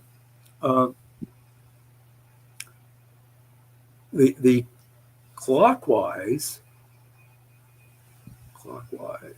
yeah, this blue is the clockwise. All right, so it's starting and it goes to the right and it comes around and then stops. Wait a second, I don't know clockwise from counterclockwise here. Yeah, okay, yeah, that's correct. That was correct. All right, so it goes clockwise, and the top one in red goes counterclockwise. The clockwise has a bigger loop than the counterclockwise.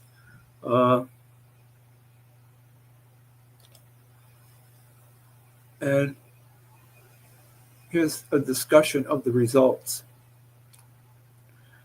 Okay, why were the forces so much less than the expected for both the weighing and the float experiments?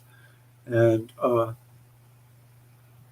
the forces depend upon orientation for both weighing and float experiments. On the top, you see in the blue lines represent the calculated wedge forces, and I'm positiving another force, an edge force, and they're in red. All right, so there are wedge and edge forces for both the test article on top and the unmodified gratings on the bottom. All right, this edge force helps explain why the resulting forces are so much less than the expected. It also could explain why the forces are sometimes opposite to expected direction. Even explains why the unmodified grating forces are considerably less than the grating mirror test article forces. And the reason being, in the unmodified grating, the wedge and edge forces are directly opposed to each other. It doesn't explain the orientation problem. There was a suggestion that Earth's magnetism is somehow involved, and it may be. And while the grating mirror test articles were held together by these iron paper clamps, the unmodified gratings contain no ferrous materials. Right? The variability of results for the grating mirror test may be explained by minor differences in construction. And future investigations will use the unmodified gratings since they are simpler systems and are manufactured objects. All right. So next up, continue the float experiments using the unmodified gratings. With a sufficient number of them, will the tray go in full circle? If it does, it will show that in principle, the Casimir force is useful for propulsion.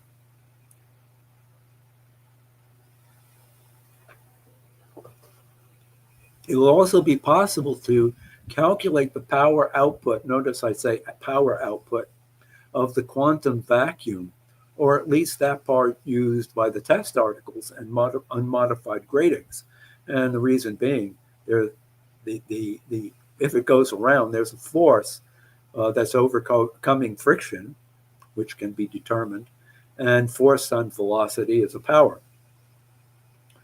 So what happens when the gratings are stimulated by ultrasound?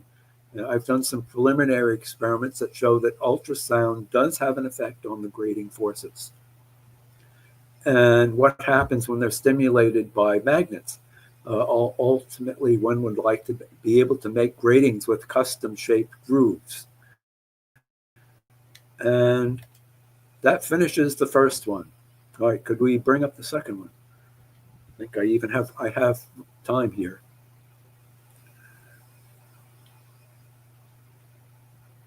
All right, here's the follow-up. This actually, I think, is more interesting. So all my next steps, I'm using the unmodified gratings, even though they don't produce as much force. They're simpler and they're manufactured objects. And what happens when they're stimulated by magnets and with sufficient number of gratings, will they go full circle? All right, so this is the unmodified gratings. All right, is it a simpler system? Okay, so what do I have here? These are my grating mirror combinations, and I've just chosen a particular configuration, counterclockwise up. So all of these are counterclockwise up, and they're all different. I mean, gosh. By the way, I've shown the orientation of north-south here. Now let's look at for the unmodified gratings, there's a lot more similarity. Right? In all cases, the counterclockwise is on the top and the clockwise is on the bottom, and the clockwise is bigger than the counterclockwise. So that's a big improvement over the grating mirror test articles. All right, so what happens when they're stimulated by magnets? Well, unfortunately, I had these iron poles holding up the webcam, and they caused the. At first I put the magnet.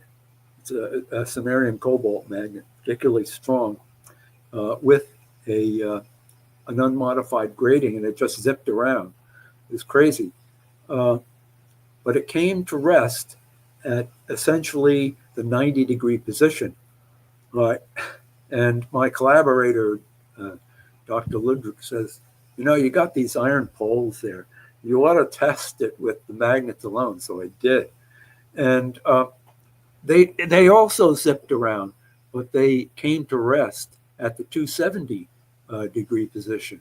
So there's definitely a difference between the magnets with the gratings and without the grating. But it needs, essentially, my apparatus needs to be run. You need to remove all the magnetic material here. So I'm in the process of that. Now this here has no magnets, and the question is, with a sufficient number of gratings, will the tray go full circle? So my first attempt at this shows a sort of a regular. It looks like all the others. There is this is a counterclockwise in red, and the clockwise in blue. And a velocity here, and it looks like all the other. At first glance, it doesn't look very promising to go full circle. However, you'll note that after I stopped recording, it went further, and I have noted here, eventually clockwise stops at 165. However, it just slowed down there. It actually kept going. All right? And it went around 3 times. The first time I document it, but the other 2 times I documented it. And so these are the traces of the clockwise 1 and clockwise rotation 2. And they start at actually 139 degrees. And you see it goes full circle. It ends up at minus 220, well, actually 221, which is 139 degrees again. So they both went full circle. So it has really horrible velocity characteristics here. But for the blue one, all of the readings are below 0. All right, so it is they're all going clockwise. For the red, there's a brief excursion here. It goes counterclockwise and then reverts to going clockwise again and completes the full circle. And the data was acquired by eyeballing at long and uneven intervals, which is another reason why the plot is so crazy. It's too slow for tracker. So plotting these, you see, they both go full circle. They both go around the center. And doing this in log mode, the log plot, it's jagged, yes, it's slow. Rotation 1 was about 16 hours. Rotation 2 was more than 21 hours. But it went full circle. I'm missing something here. Oh, I forgot to note the one on the top. This is a non-rotating neutral object. So, yeah, if you put a neutral object in the tray, it doesn't rotate. Right, so that's important.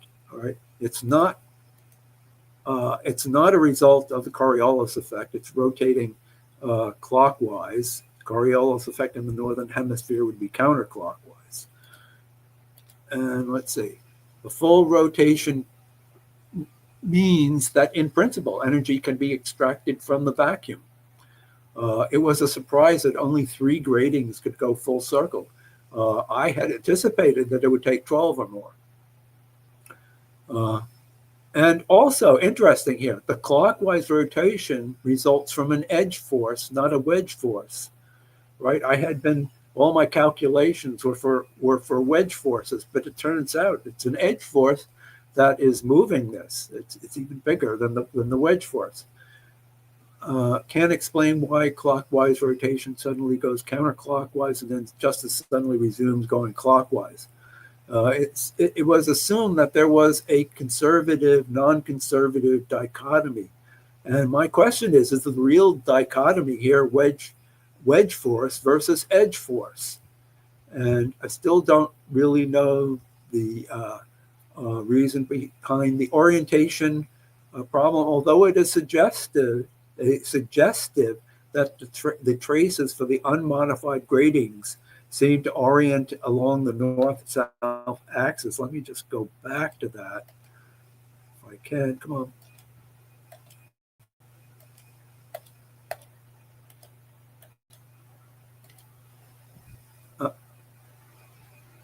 I'm still on slide 10. I'm not moving. 8, 7.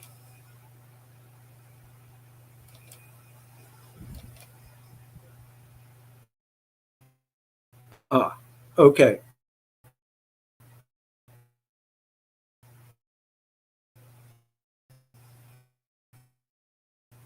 All right, this is the south orientation here between the clockwise and the counterclockwise. I mean, you have to squint to see it, but it may be there.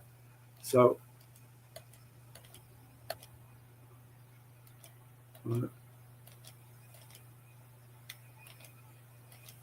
and that's the end. Thank you very much. Robert, that was amazing. That was amazing. Thank you. Thank you so much. So I'm going to take down the slideshow and I'm going to add in the guys And let me see. I think that's everybody have. Guys, let's start out by putting our hands together with an enormous applause for Mr. Robert DeBiase. I think I hear Hugh. Hugh, do you have sound now? Oh, it's okay. You still don't have sound. Okay.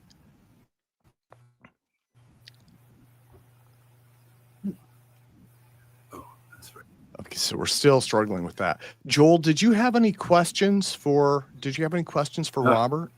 It's a shame because I wanted to hear you talk. I know. Yeah, I was really excited also. Hugh did present. It's in the APEC archives, but this is an update, and he does have a really novel, innovative propulsion system. So, if we can't make this work, I will touch base with him, and we'll figure the microphone thing out, and we can come back in November or potentially December. So again, I'm kind of tied up with travel. It's been absolutely insane for the last month or so, but good things are happening. Good things are happening. So, okay. Well, so I think that was it. Unless would you guys be open? It's just us. We have Drew with us. I could ask, Jack Sarfatti had wanted to come on and do a presentation.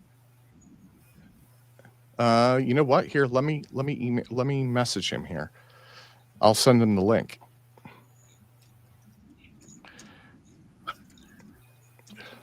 And then Hugh, what I will do is reach out via email, and we'll have to schedule a test time, and that's the best. That's the best thing. So the difference, just without boring the audience too much, StreamYard has it live streams to several different channels at once, and that's something Zoom can't do. It's also live; it's not recorded.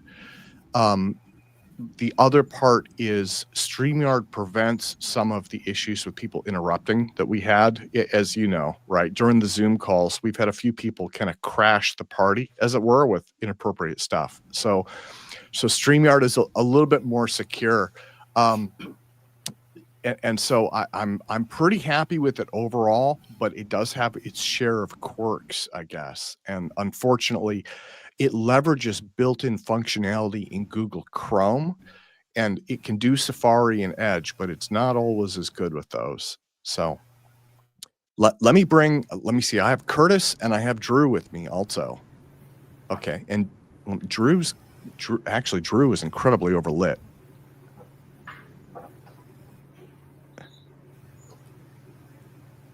Okay, and there's Curtis. Drew looks like, yeah, he's got his exposure maximized. It looks like he's standing on the surface of the sun. Hey, Tim. Hey, there you are. Yeah. Drew, your camera. I know my camera's all screwed up. I didn't even know this laptop had a camera. I'm out in the shop and just threw Dr. Charles out. Got tired of him yelling at me for 5 hours. Do you guys want to do lab updates now? And I could reach out to Jack Sarfatti and have him come in maybe like an hour or so. I mean, it's up to you guys.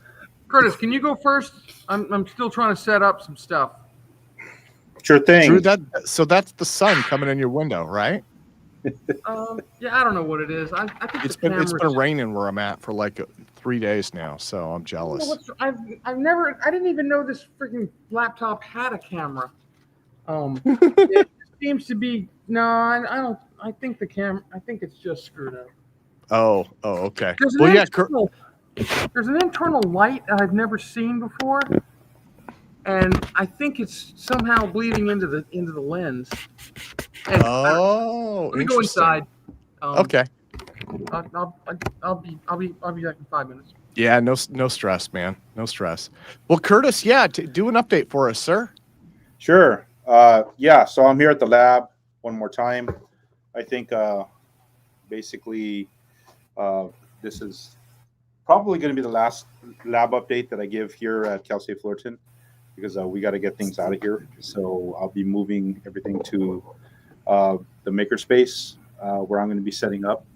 So again, I want to show this. This is the linear experiment where we're going to be basically, this is that magnetic rail and you can see that, you know, it's very light to the touch there. It's a little bit heavy, but we'll see if we can get this thing to move.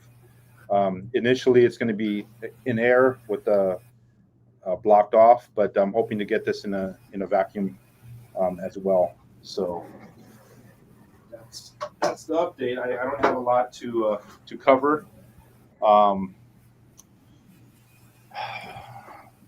the plan is to do both the linear experiment with a magnetic rail and to also do a pendulum.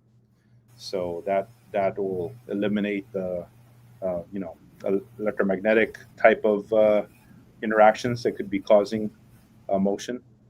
And then of course, if that's successful, then the next step is going to be to have the power source connected to the device and see if it all moves together, right? Because it could be that, yeah, maybe we can push something, but we have to be, you know, giving it the power, right? So if that's the case, then it sort of defeats the purpose, right? If that special configuration is the only way to push against inertia, then, you know, that's got to be determined by experiment. So that's all I have. I could, you know, if you want me to, I could later on do another presentation, but right now I'm in the middle of doing a few things. So that's about it.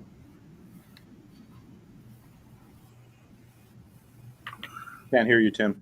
Sorry, I'm muted. Let me bring Drew back in. Yeah, Curtis. So before Drew does this update, how are things going with the lab? Because again, I know you were getting ready to move. You're relocating that to a different space, right? Yeah. So it's been slow. You know, right after, you know, I'm not able to, you know, carry my stuff. So I'm gonna be getting some help with that part. Okay.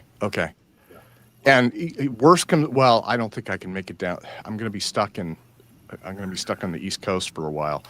So yeah, next year though, hopefully I will be able to fly back down and get some photos of all of the work that you were doing. You have a number, I know that you have a number of ideas about moving the device forward. You had a number of things that you wanted to test as well. So like in terms of the Mach effect thruster, it's to steal a phrase, this is not the end. This is not the end. This is not the beginning of the end. This is the end of the beginning. So, Yep. Yeah. Well, let me go to Drew, and then I'll send an invite to Jack while Drew is presenting. Okay, Drew, go for it, sir. Yeah, I don't want to be on the same stage as Jack, so you let me know when you find him. Yeah. Go do something. And Tim, I'll whip something up for you real quick. You don't necessarily need to do that. So it's up to you. I didn't have anything to present, but can I share my screen? Sure. Yeah. Well, yeah. If you have an update, if you want to walk people through what you've been doing lately. Yeah, that's what I'm going to do. I'm just trying to find the share button. Every one of these programs is different. No two of them seem to be the same. I do not know where the share button is on this thing. Oh, it should be down at the bottom of the browser window. So it should be a plus button down there. A plus window? Yeah. It's a little computer with the plus. Share screen. Okay, share screen. Sharing user. Entire screen. Share screen? Yep. So then there's share screen, and then it'll make you pick Chrome tab, window, or entire screen. I punched a bunch of buttons. There we go, sir. Okay. All right. So this is it's not running at the moment, but this was a live test. This was, curiously enough, this was the very. Let me see about this second. Can you see the mouse moving? The cursor? Actually, I can. Okay, good. Yes. This was the first trial run that Charlie and I ever did, where this is a fully active thruster that we would run in vacuum, and we ran it in atmosphere. This is an atmospheric test for the first time. It did not give amazingly obvious results. It did give what I think are sufficiently cool results. Let me see if I can find the graph of this test. Oh, no, I'm not seeing this test. I'm sorry. Did I not save this test? Oh, I'm on the wrong computer. That's fine. Oh, duh. Okay. So, this is a little tricky. So you get to play engineer along with me. When you first open up a vacuum chamber, everything in it is absolutely bone dry. There's no atomic water on anything, and there's a lot of plastic in my design. So what I basically have is completely dehydrated plastic, which when you have plastic bound up and water bound up in the plastic molecule, when you dehydrate it, of course, everything changes shape. And if it sits in vacuum for 12 or 14 or 18 hours like this one did, 24 hours, then it comes to stasis and there's no problem. But when you open the chamber, when you vent the chamber, then, in rushes Florida's 80% humidity, and all the plastic begins to suck up water. So for the first, I don't know, probably 6 hours, all it's doing is changing shape. Everything's changing shape. The Kapton's absorbing water. The PET G that I print with is absorbing water, and you can't really get any good data. But to give you an idea, this first portion of this curve right here, where there's no voltage. This is 0 voltage. This blue line is when I switch on the switch to bring the voltage in. So when I do that, this line right here, and I don't know how to draw lines on this program, but if you follow this line straight up, that would be the slope that this path would be taking. If I didn't turn the power on, it would be just following a path up here like this. So it would be a line up here somewhere. This is the thruster on. So that's how I know the thruster is producing thrust downwards, because it's deflecting what would have been a much more higher arc. So there's really no way to calibrate it because the thing is changing. There's water going in, and it's all kind of mischief. So I went ahead and cut the power and then reestablished the slope. So basically this, if you follow this line right here, because this is power off, it would go up here like this. It would just be slightly above this line. Well, this is power on. So the difference would be the difference like right here between these two things. It'd be a very small number. It's about 350 micronewtons per 1,000 seconds. So that's only like 150 or 175. There's only 500 seconds, so it's whatever half of 350 is. But it's not important that it's not super, flashy. What's important is this thing ran at atmospheric pressure, which when you started out in this nonsense at 180,000 volts and it was lethal anywhere you got near it, and now we're running at roughly 3,000 volts, 3,100, and we're still making the same ridiculous high thrust. This plate, number 163, has over 53 millinewtons of thrust packed inside of it, which means that this plate physically is at 2.6 Earth unity. I think this is a 1 mil thick plate. Yeah. So this plate has something ridiculous in it, like 2.6 Earth unity, which means that it can lift its own weight plus 1.6 more of its friends. So that was exciting for us, and that's where we were on this adventurous week. And then just to see if we're lying to ourselves, I have the entire structure, this little thing right down here in the corner. I have the entire assembly completely free floating. So I don't have it hooked up to any of the load cells or anything. And I put a little line here, I did some measurements, and I'm going to activate 2 plates, and I'm going to put another 56 millinewtons of thrust on those plates. So by tomorrow at this time, I'm hoping that this will move from this, I'm going to get it 0 to the 2 millimeter mark, which is what this is here. If it does, then we'll have gravity.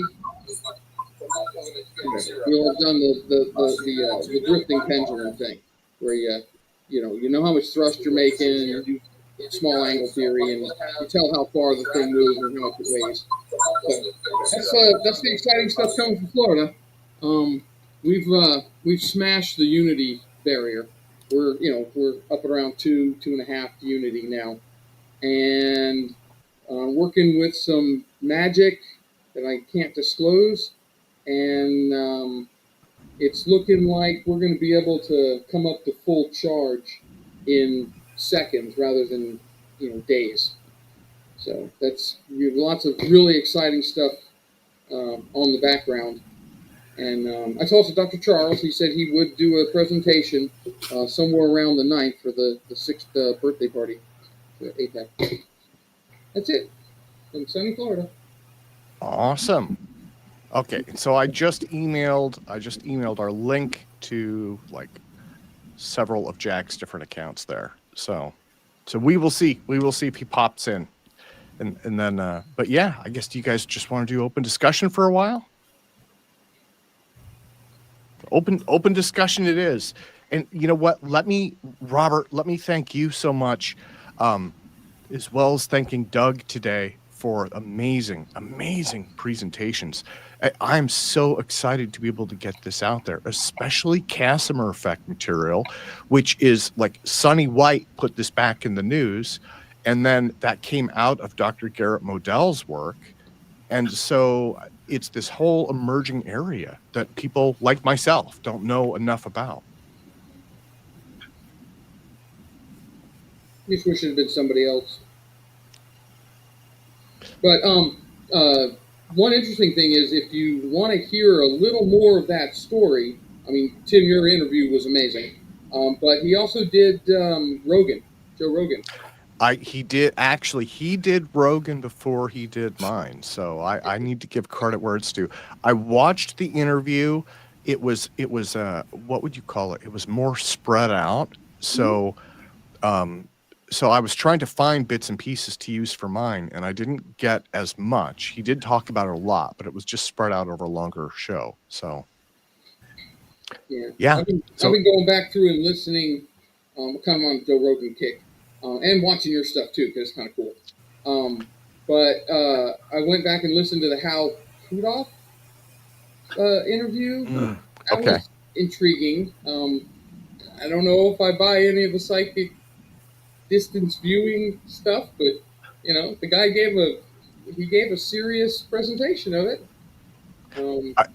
I mean, let me preface this by saying I'm getting ready to go to a UFO conference in the next week, right? But I for the last few months, I've been feeling really UFO'd out, and it's not for lack of work. I mean, like, the arts parts stuff is moving forward. There's so much sample analysis going on. It's just, I don't know. I've been drawn back towards the nuts and bolts work that you guys are doing. So I'm trying to focus more on that. But that's just me, right? I mean, the conference itself has kind of a mixture, and it's whoever is ready to, whoever is ready and willing to present and has pretty good material. So.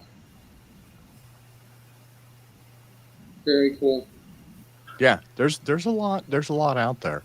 The other thing that I'm really excited about is I'm working collaboratively with AI to write these stories, right? Some people say that you can dump stuff in and it spits out a story. It does not work like that for me. It is a back and forth with a lot of editing required, right? But what it is letting me do is find data and details and background information from a lot of different sources, and I have to check all of that. But the thing that's exciting is I'm able to go through, like, again, I have material from Paul Sis in the STAFE conference days that he gave me. And I'm able to combine interviews that I did with stuff that he's written and create new material that references all of it. Like, and in his case, he is kind of like the godfather of hypersonic aircraft, right? But he also, and this goes back to what Douglas was talking about, Sis was also really into aneutronic fusion. I believe Robert Bussard was as well. And so when you get into stuff like energy or maybe even propulsion, you know, there's a whole area there that those folks started, and it's just kind of, it's not lost, it's just buried. And so I'm hoping that we can kind of uncover some of that, bring it to the surface.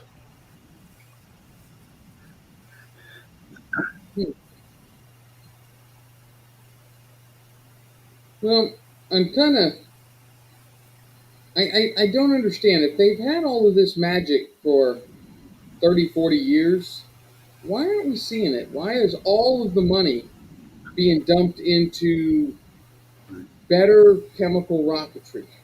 Okay, I mean, I give total credit to those Stokes guys.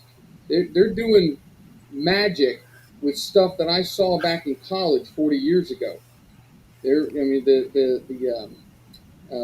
basically building an annular, what do they call it, external combustion engine,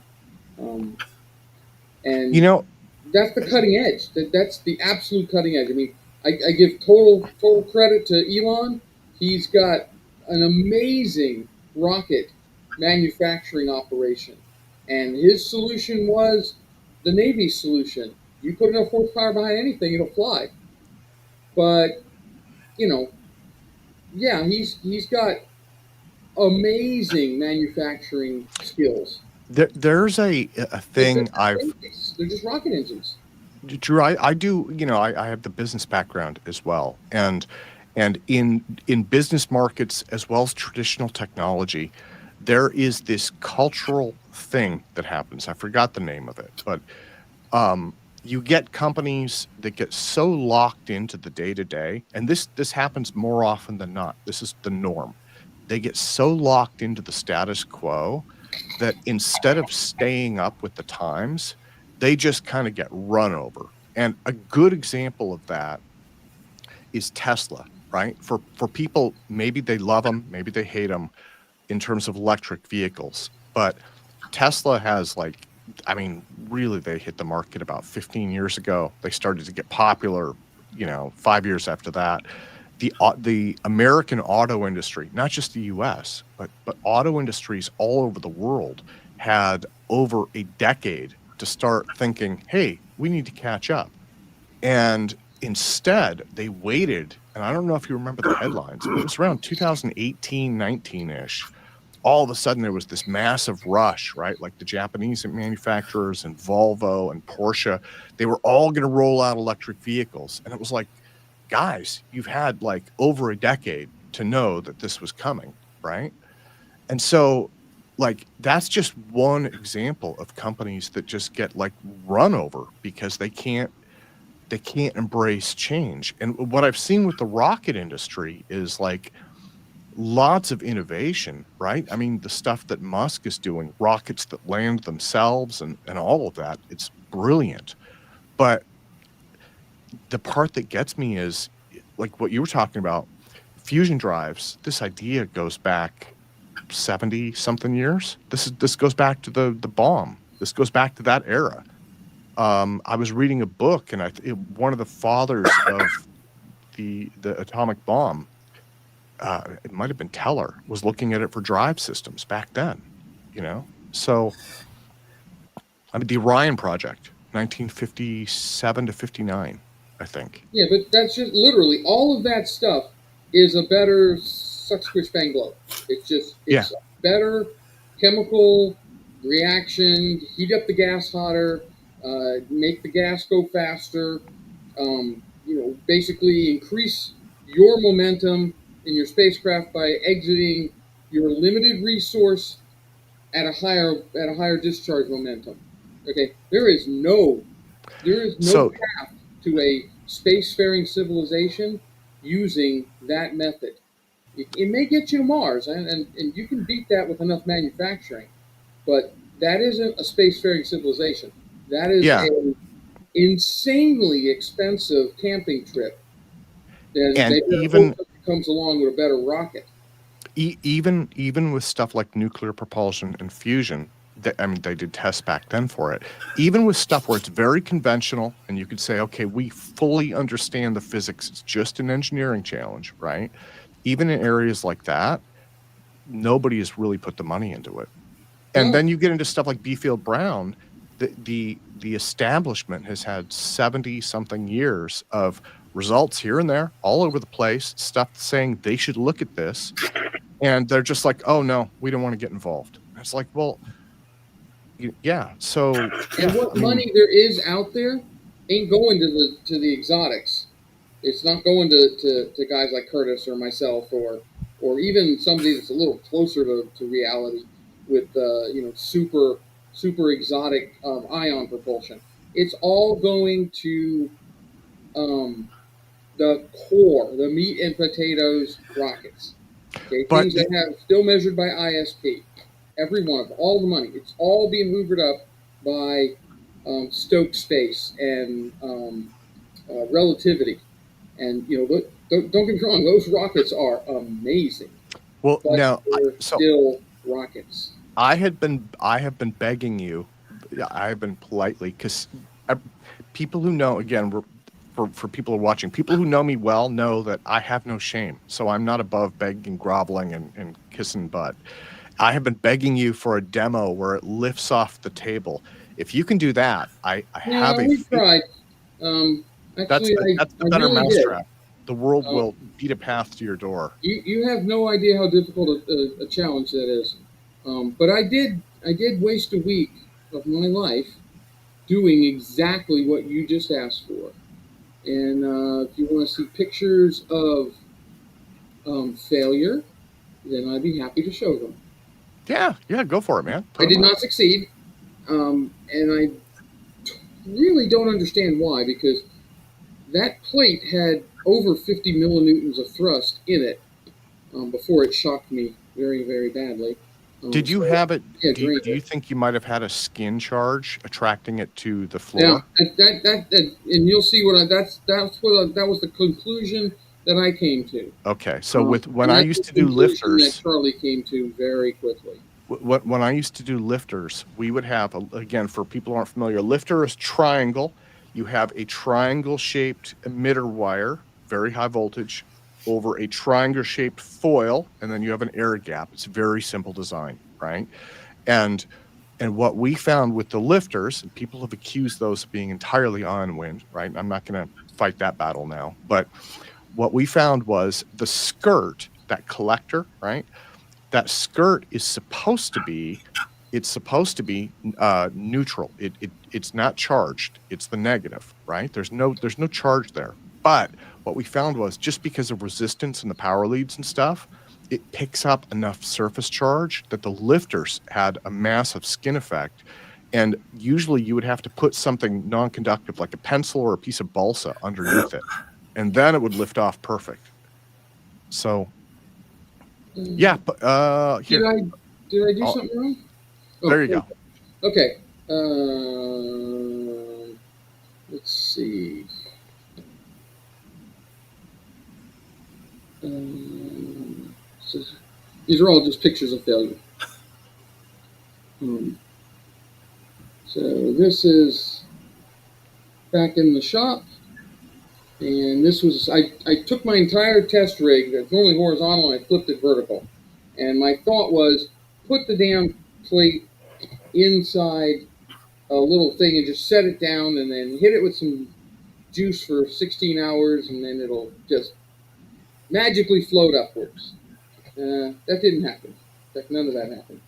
So here it is sitting in the chamber at what I believe is the 16-hour mark. Could be the beginning mark. They look exactly the same. And nothing happened. It just sat there and ignored me. And then I started thinking, after I tore it all apart and I'm going to tell you what I did with it because it angered me so much. But my thought at the end of it was this PLA plastic with this very high voltage wire running right up through it, polarized. Mm-hmm. And I think Yeah. this ground surface underneath here saw this polarized surface here, and it was all over but the crown. Yeah. But, So it's attracting itself to the. That's my sad but woeful story. But it had all the right pieces of the puzzle. It just it did not lift off. Drew, what about with that design that you have there? If you had a horizontal deflection test, that would be a super easy way to start. Yeah, I know. That's why I have a horizontal deflection test that looks an awful lot like this thing right here. Yeah. That is the horizontal deflection test that I decided to go to and do.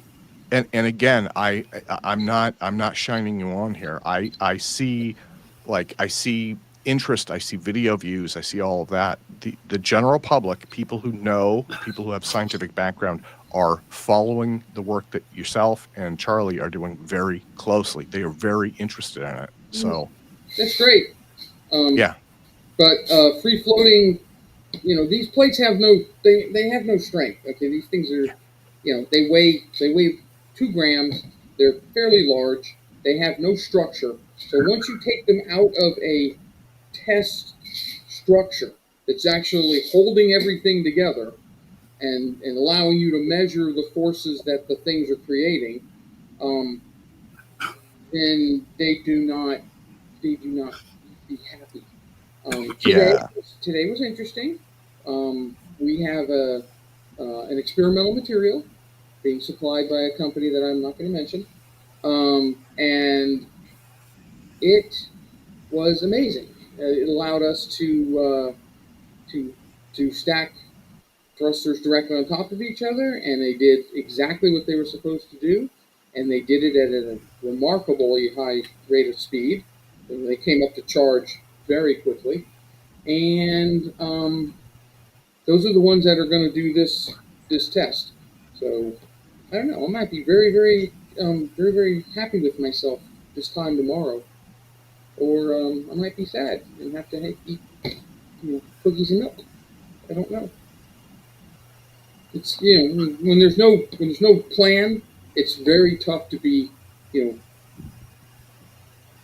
right all the time. Yeah. I tend to be wrong most of the time. I'm just too stupid to give up. That's what it is. Yeah, there's so much change going on right now. There is so much change. And I just put up a story online. If you want, I could share that real quick. Let me see.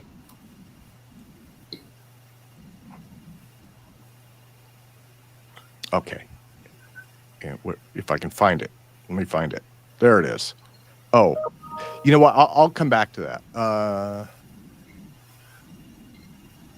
Yeah, actually, this is a good example. Let me put this up.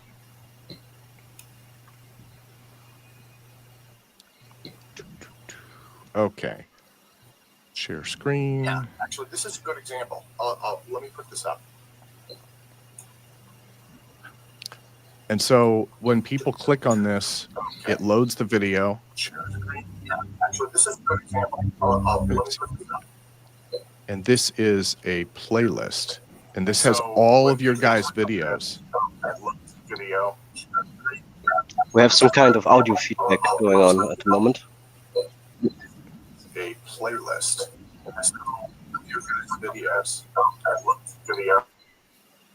Okay. Yeah, I think it was Robert's. And Robert, if you want to talk, go ahead and just unmute yourself, sir. We just had a time delay with the audio. Well, yeah, but I mean, I got no problems giving you video and stuff to put in there, but everybody wants to see the unicorn get up on the table and dance a jig. Well, building a unicorn is really tough. And teaching it to get up on the table, that's even tougher. And teaching it to dance, at some point you realize, I don't really care what other people want to see anymore. Okay. And again, it's a little distorted just because the way the screen is, but this is the what I've been doing on the website. And I know I'm kind of a nerd, but I'm excited about it. I got the speed boosted. That's the big thing. And I've been working on the privacy stuff too. So I've been watching some of the older videos, Tim, and there's guys that have been 4 or 5 years now, or 4 years at least. They had this amazing thing.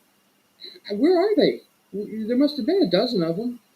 Where's the dude down in wherever he is, Key West or wherever he was, Key Largo? I think he's still doing his thing. I haven't heard from him recently, but what happened to the dude that had the V-shaped weirdness up in Nebraska? Yeah, Nebraska. Oh, David Perez. Yeah, I just did a story on that. So in his case, he had some things change, and so I know there were some things that changed in his situation that have slowed his work down. Hasn't necessarily stopped it, but it slowed it down. So it just seems like and not to pick on Mark, because I know he's crazy into this, but it seems like he's hit a wall, and he's got so many things going at once that there's no updates on any of the seriously high promise systems. I mean, I'd love to see his.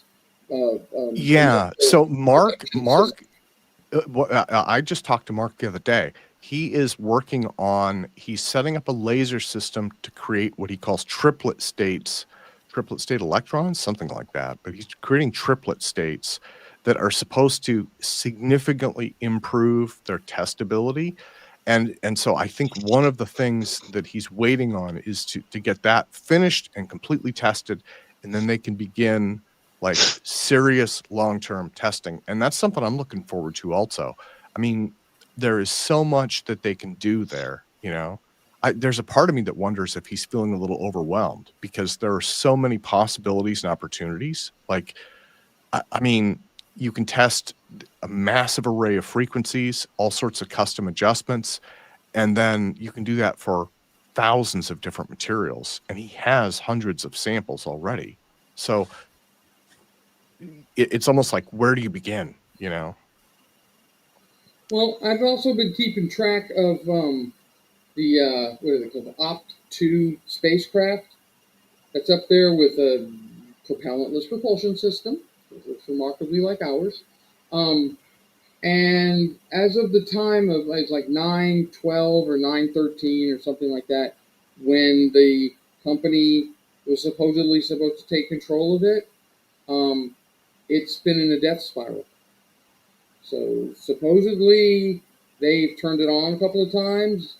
For all intent and purposes, it looks like it's gone into some very, very curious rotations, and then it went back to its death spiral into the atmosphere. And I don't know. It doesn't appear to be gaining or pulling out of its death spiral. They say it is. I don't see it, but I'm not an expert at reading NORAD tracking data. I'm sure there are experts at it. I don't know. If the thing was on and stayed on and did what it was supposed to did, that thing wouldn't be losing altitude. The feeling that I get right now, really this year, I think I've felt this way most of the year, is like sometimes, maybe I guess in life or in general, sometimes you're at those peak moments, right? Where things are just really exciting. And then other times you're kind of in that flat area where you just have to kind of keep moving forward, right? And it's just day-to-day progress. And it feels like this year has really just been day-to-day, right? It's iterative, it's little innovations here and there, it's putting pieces together. That's not a bad thing. It's just, doing the work, right? It's the grind we've been in. Yeah, that's what it feels like. I have 2 iterations of engineering a week. At minimum 1, but usually 2 completely iterative designs a week with, I don't know, 15 hours of testing on each set. And it's just a slog. You find something that works and you move a little bit in that direction, and then you find something better and better and better and better, and it's just a tiny, tiny, tiny, tiny little increments.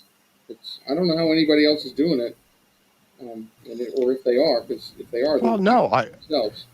Look at, like you mentioned SpaceX earlier, right? They send a rocket up, it explodes. They build another one. They send another one up, it explodes. The same thing. It's just, right, a little bit better every time. And then eventually they've got one that lands itself, and then it explodes, and they do it again. So, Yeah, and they've got probably 10,000 gals. Yeah, that's a big difference, right? They have a lot of people, they have a lot of money they can invest into it. So I have to agree with Drew. Like, there have been very promising people and very promising groups over the decades, and results that are actually here is not that exciting in comparable to what was promised by different people. And I think one of the biggest problems is, as we stated correctly, there is no big money yet flowing into this this area and these technologies. So it's a lot of very underfunded groups, and mostly even individuals working very hard on extremely complicated problems. So I think actually this conference is one of the biggest factors to really make a change, because we need to communicate more. We need to share more of our work and our progresses, so that people don't do the same work all over again, time and time and again. And we have the big problem that usually in the space, people want to do it all by their own and then take full credit for everything. This is like already the problem that Burkhard Heim had in the 50s. He wanted to do the theory and prove the theory in an experiment and do it all on his own. And even only after he was finished with all of this, he wanted to share everything with the public. So what came out of this? Nothing, because he didn't fully succeed in this, right? Joel, we have a term for that. It's called paralysis by analysis. Yes. I'll be back in just a moment. That's a big problem. And I don't like picking on NASA. Actually, I do. But it's the worst I've ever seen.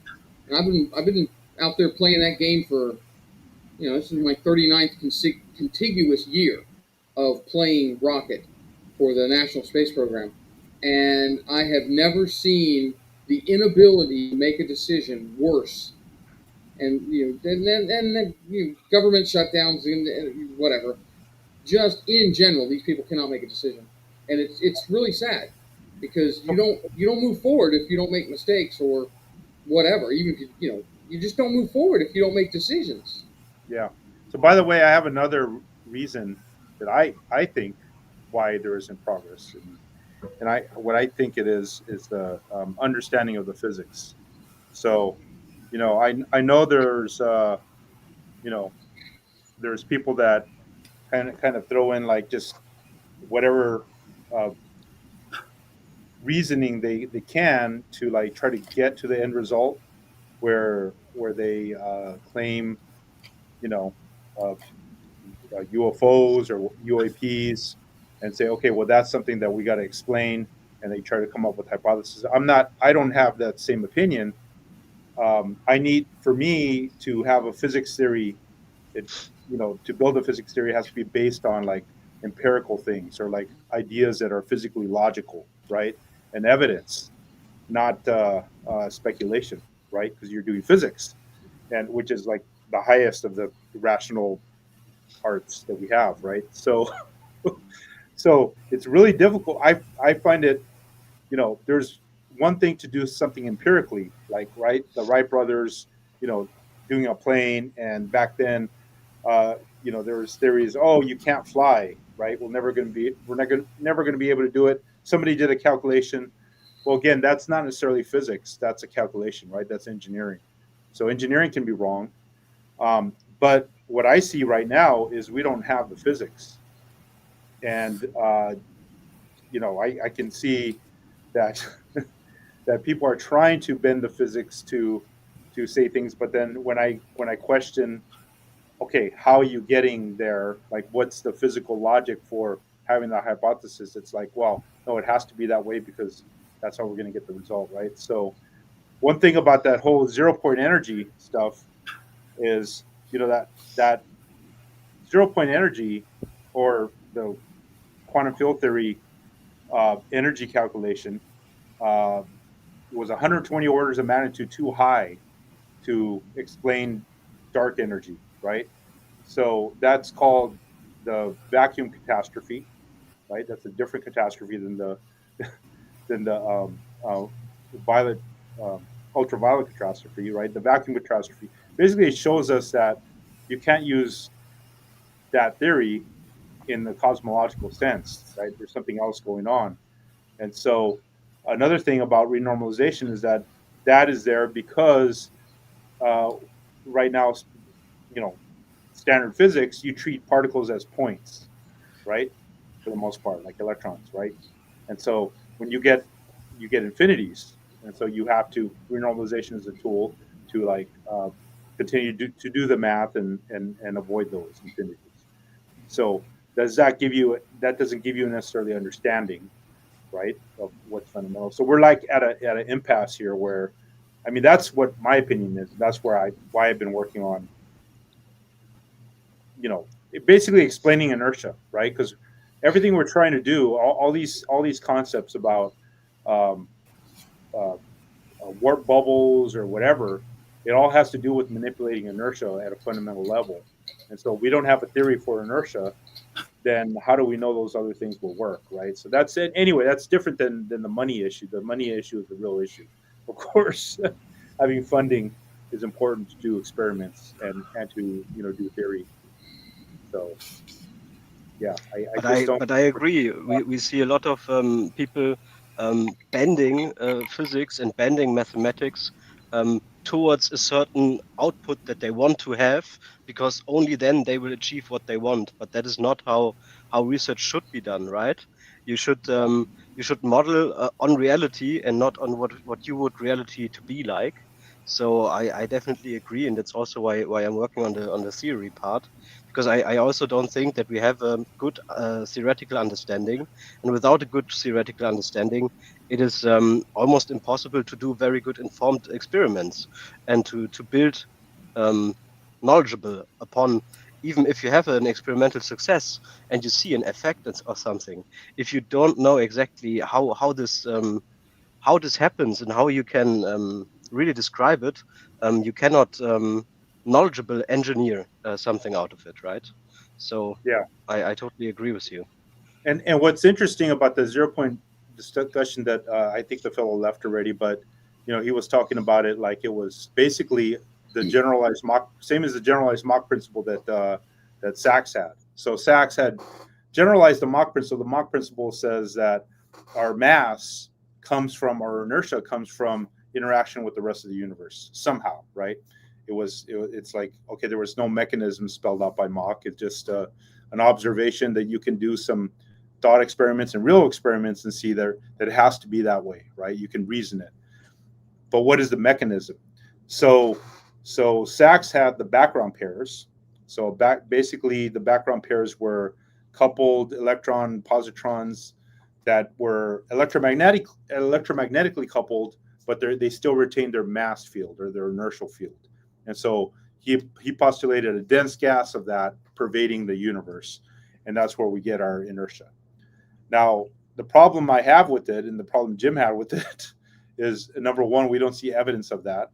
It does sound like the vacuum field, right? The 0 point or the vacuum fluctuation sounds like that kind of thing. But again, we know that is something that is not successful in terms of predictions, right?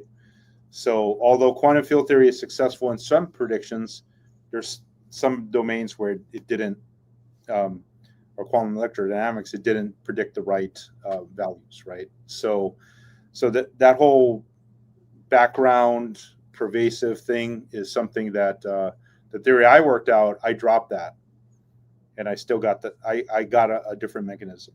But that mechanism, that with the 0 point energy as that type of mechanism, is something that Sachs had, and in standard physics, that's what they use, right? The vacuum, the quantum vacuum, to do the calculations and do renormalization.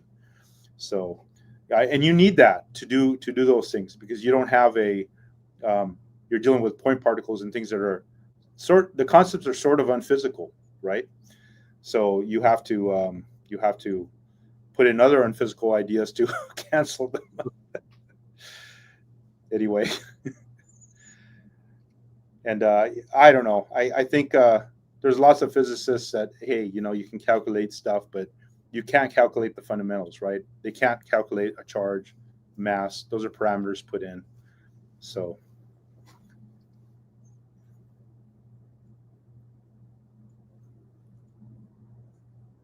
You're muted, Drew.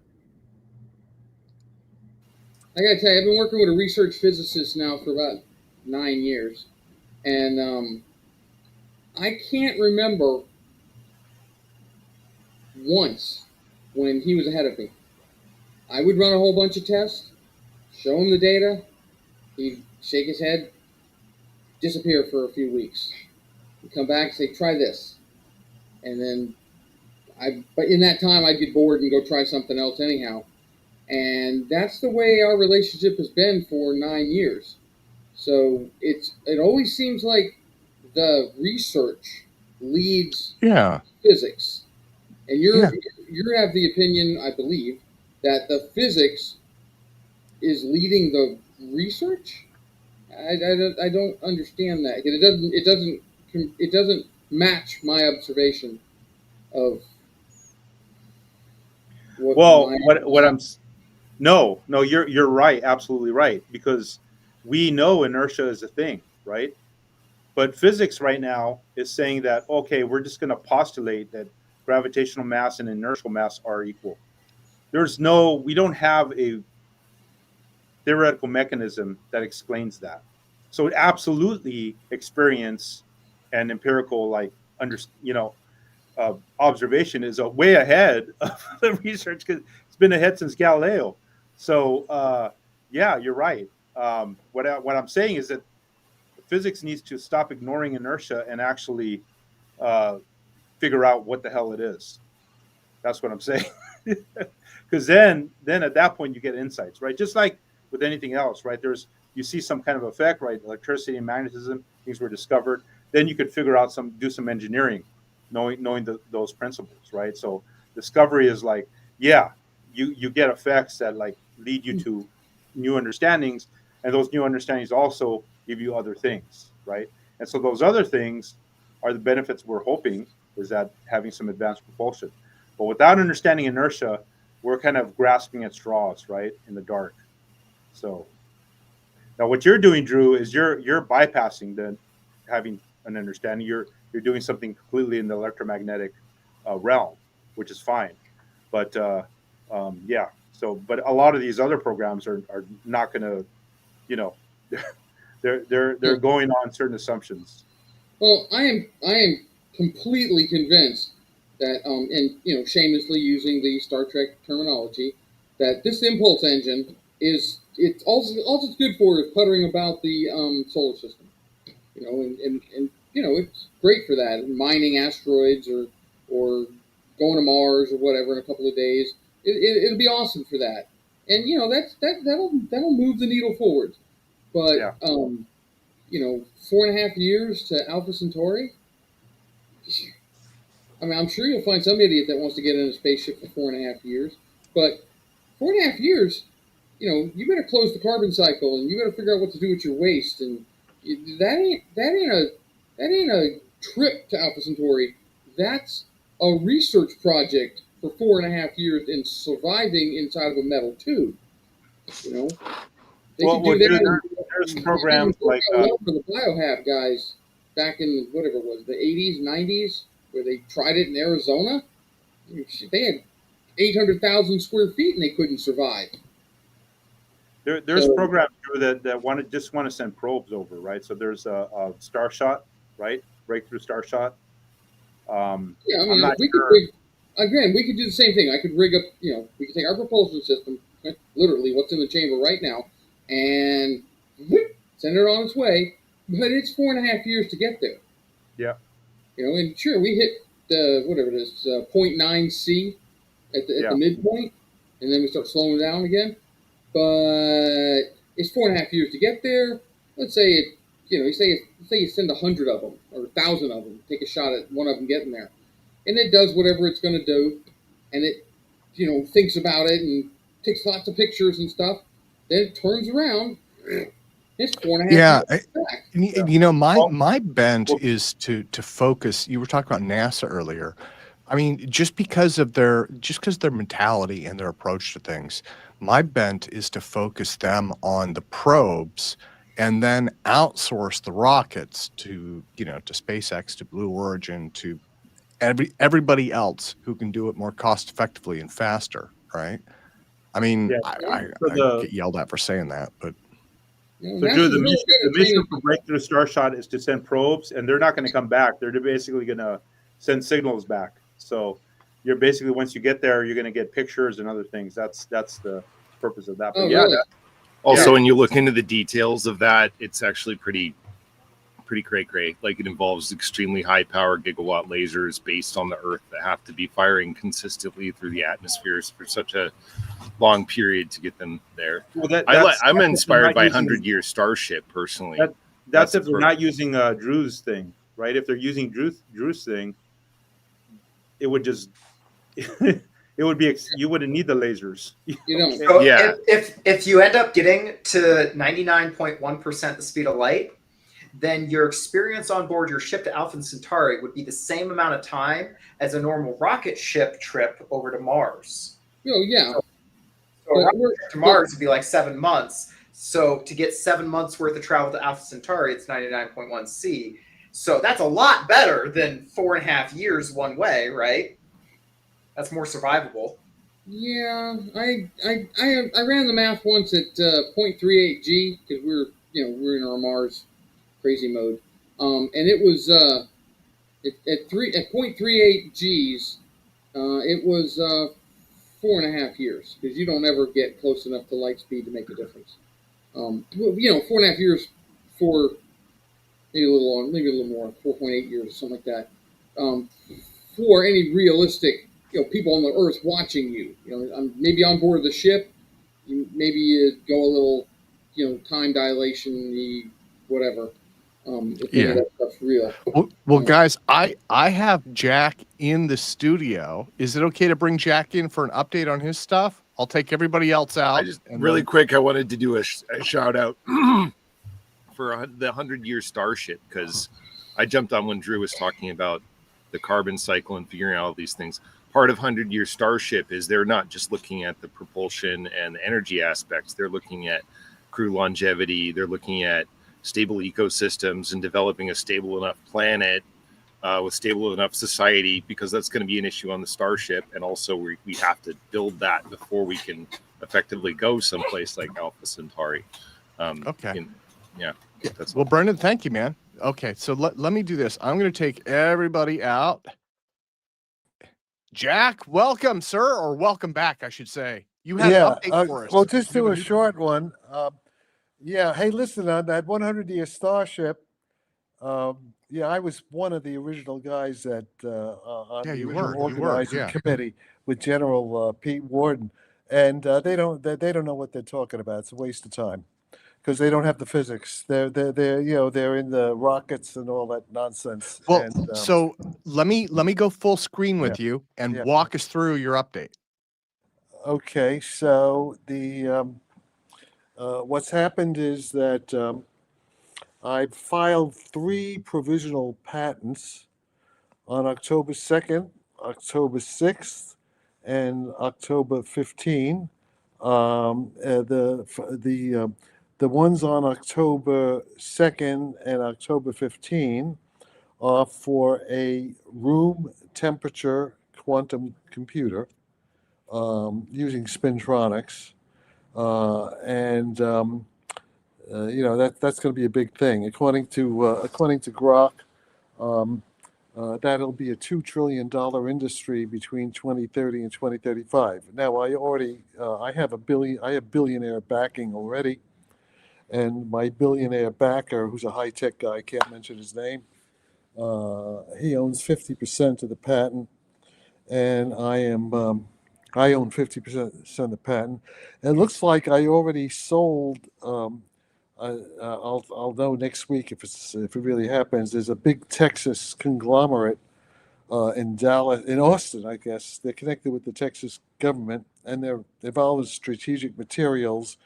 But they are buying. They're gonna give me $1 million into my it's my nonprofit, and plus some other stuff, and I'll consult for them, and I'll give them 1% of my 50%, which is half a percent of the full patent, because I only own 50% of the patent.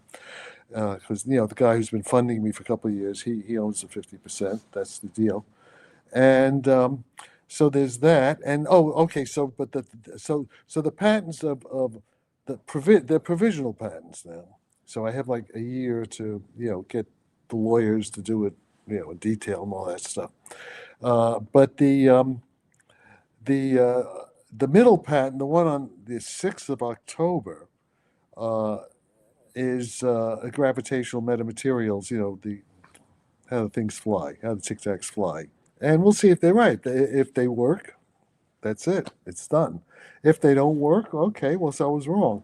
But the point is, these are experiments. And, the Texas group that's giving me the $1 million next week, they want to, they want to try to develop the patents, all of them.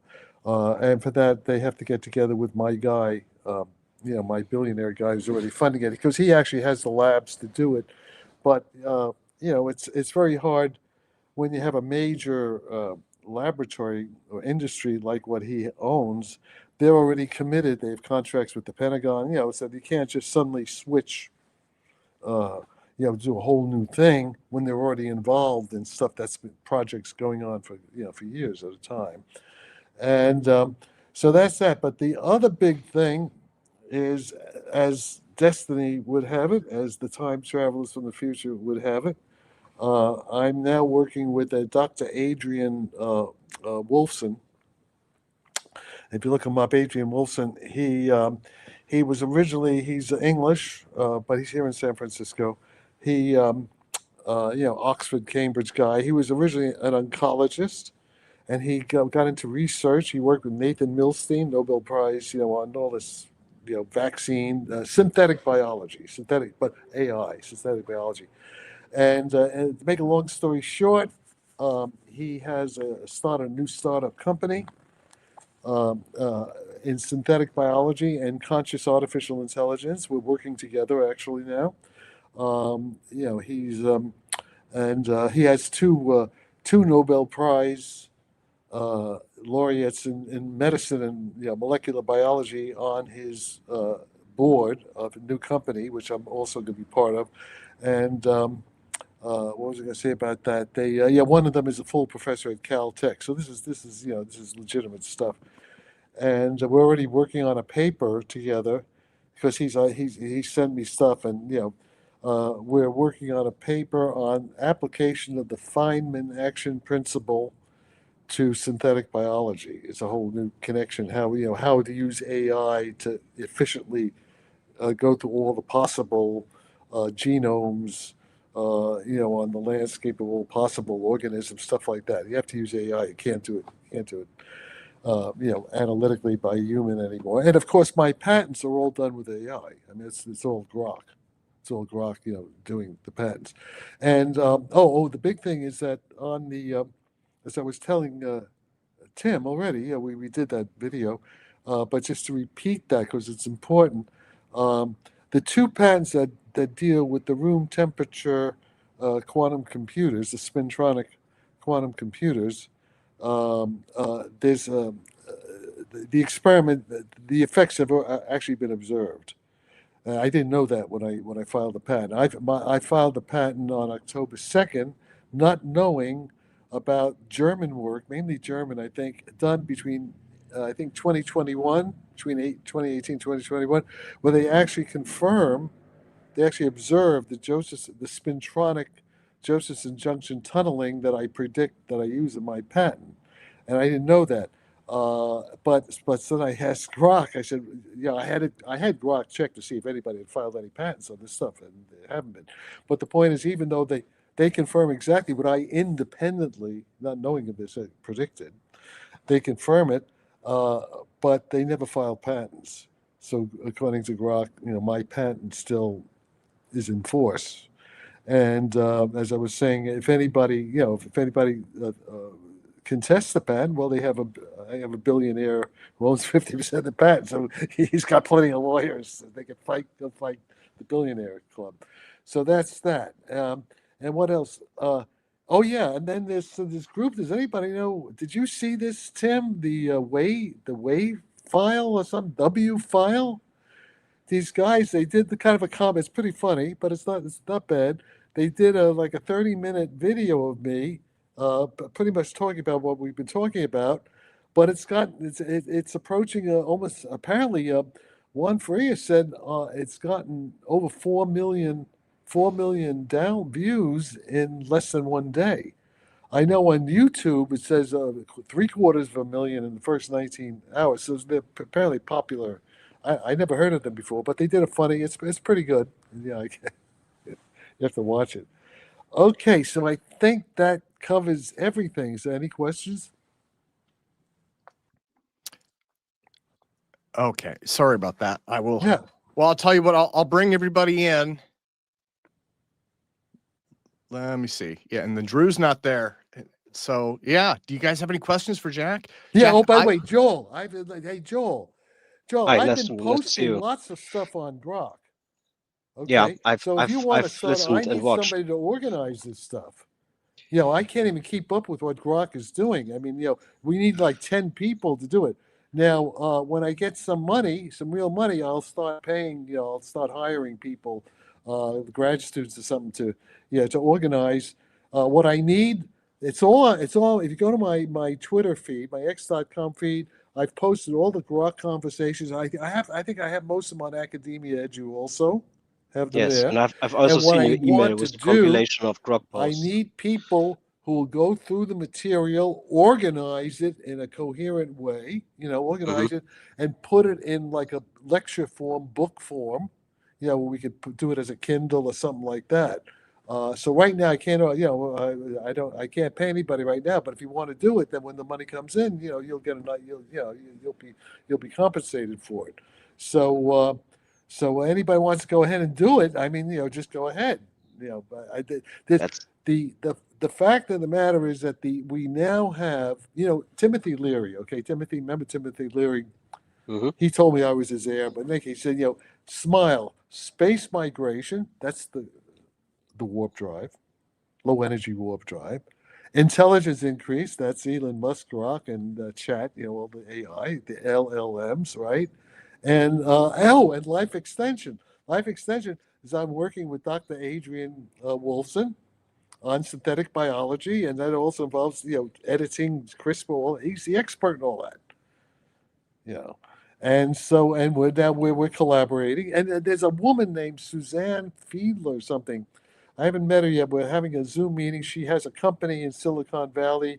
We're kind of using the hammer off, the spintronic ideas to try to create the circuitry for the conscious computer. So we're all kind of collaborating together. So, and we're raising $1 billion. $1 billion. I have meetings in London with some high rollers from the city of London, so if anybody knows any rich people, they think they want to get in on it, you get a piece of the finder's fee. But in any case, all right. So I'll stop there. Okay, that's it. Yeah. Well, no, thank you, man. Thank you. I have a question. Why the secrecy about the backer? So that's it. Nobody has anything to say. All right. What? Can you hear? I haven't had lunch yet. Is this thing on? switch Yeah, off. you're Brendan. You're on. Okay, yeah. Who's the backer? Why the Okay, series? so- Why the secrecy about the backer? I've said everything I want to say right now.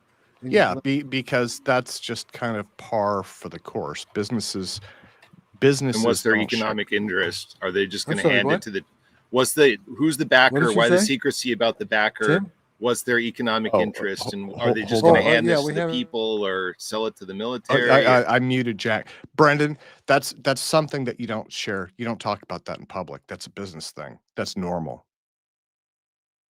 Sorry, man. That's how it works. So the billionaire class just gets to walk away with warp drive, and we're all left under their thumb, or like. Well, no.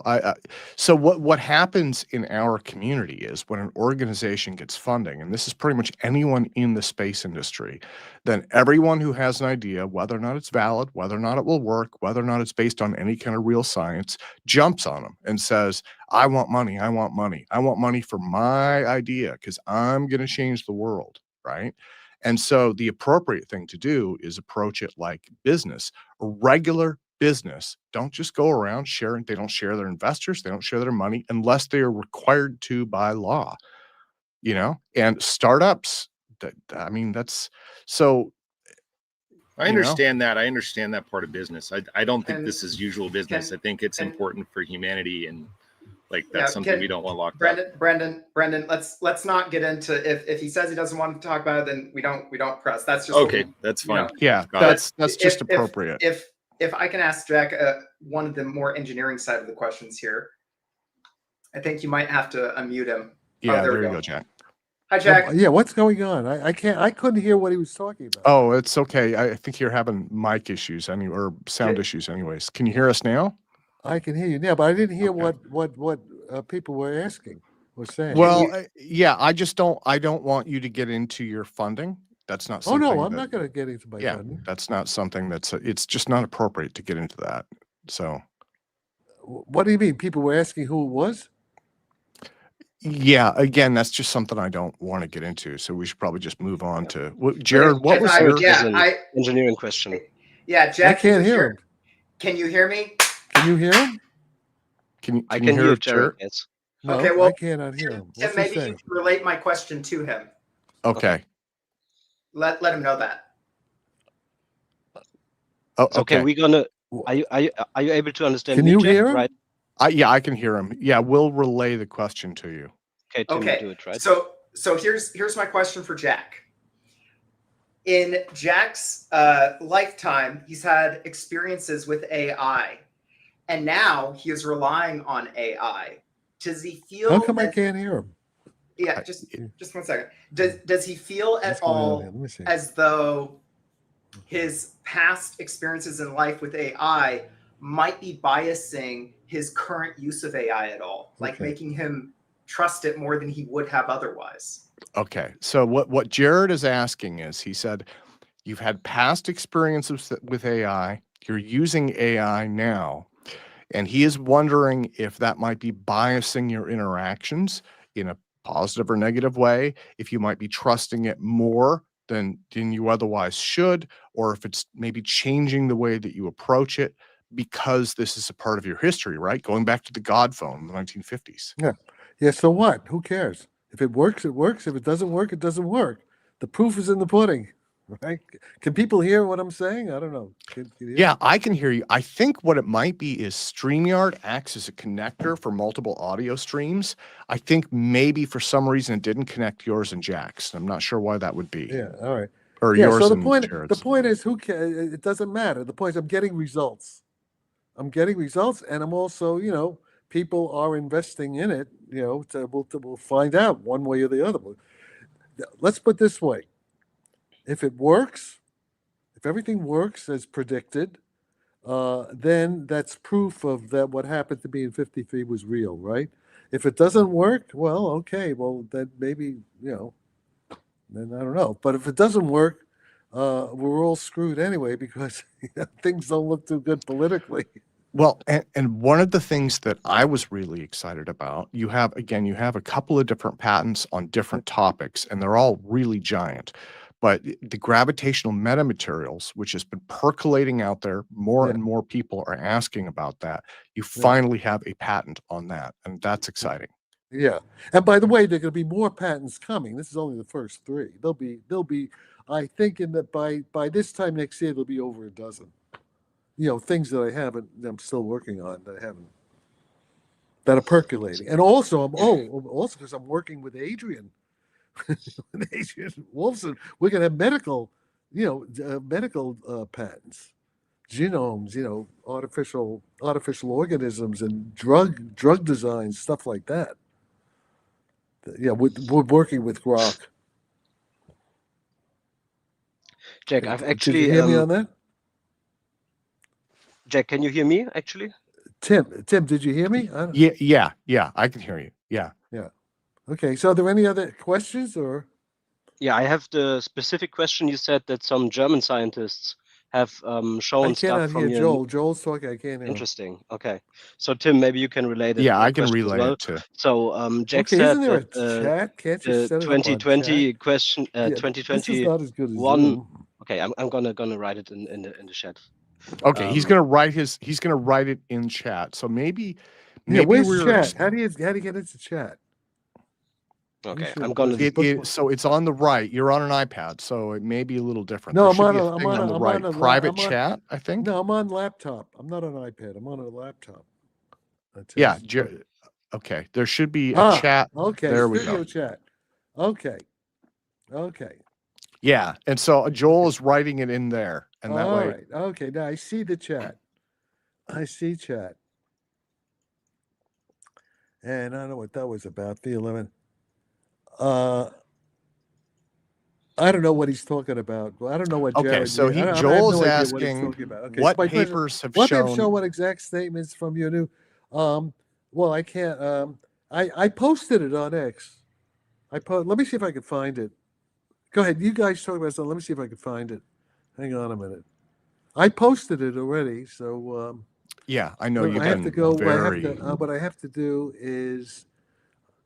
Okay, you guys do something else while I look for it. Let me see. So yeah, I've been following Jack's emails a lot, and I've been trying to stay on top of what he's doing. So I haven't seen that specific papers. So I'm interested to see those specific papers. Well, we will see. He will find it. And I also follow him on X, but he's posting a lot, so it's not easy to stay on top of that.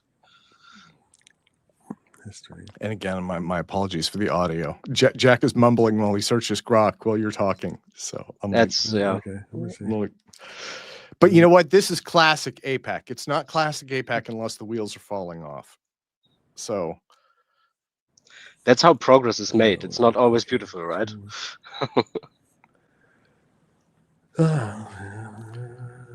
Jared is asking if AI responses should be treated to the same degree as peer-reviewed sources. As what? Jared is asking if AI responses should be treated to the same degree as peer-reviewed sources. Peer review is bullshit. Mostly, but the peer review is very corrupt. Eric Weinstein and Sabine Hassenfelder. By the way, can people hear me right now? Yeah, I can hear you. Plenty of people have complained when it comes to theoretical physics. Peer review is corrupted. It's it's balkanized. It's people competing for money. It's not even honest anymore. There's been lots of abuses of the peer review system, and it's pretty recent. It only started happening in physics. I'm not talking about medicine. In physics, it only started happening in the 1930s, and Einstein stopped sending his papers into physical review because he didn't approve of it. And people have all kinds of motives, backbiting. It's not an honest. I have an example. I'm not going to mention the journal. Yeah. But I used to go to the ISNPS STAFE, right? Paul Murad moderated that.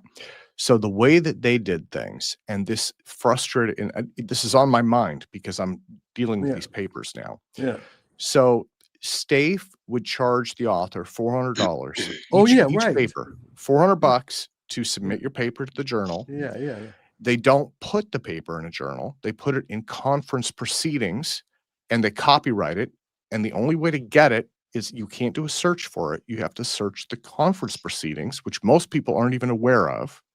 Yeah. And so you're spending money to take your scientific paper and lock it down so that no one can ever see it unless they've got a CD-ROM. So that's and this is one of the big journals, like one of the biggest that does this. Yes. And then on top of that, what they say is if you want to share the papers, share a prepub, right? And so all of these scientists, I used to do stories with them. I would do interviews with them. I say, can you send me the paper that you presented at STAFE? No, I can't because I don't own the copyright to it. It's my work. So and I was like, oh, can I look it up online? No, you can't. Now, those conference proceedings are online now, but again, they're siloed differently. You got to know what you're looking for. So I was telling my mother about this the other day, and she said, it sounds like they're suppressing science. And I'm like, they're doing it for the money. That's the tragedy. That's the tragedy. You're suppressing science for the money. Yes. And also there are no peer, this is, in this cutting edge stuff, like Physical Review and those journals, they say they would never publish anything in this field anyway. They right away said it's bullshit, right? Okay, so right. And also, if you do publish, you know what it is now to publish it's thousands of dollars.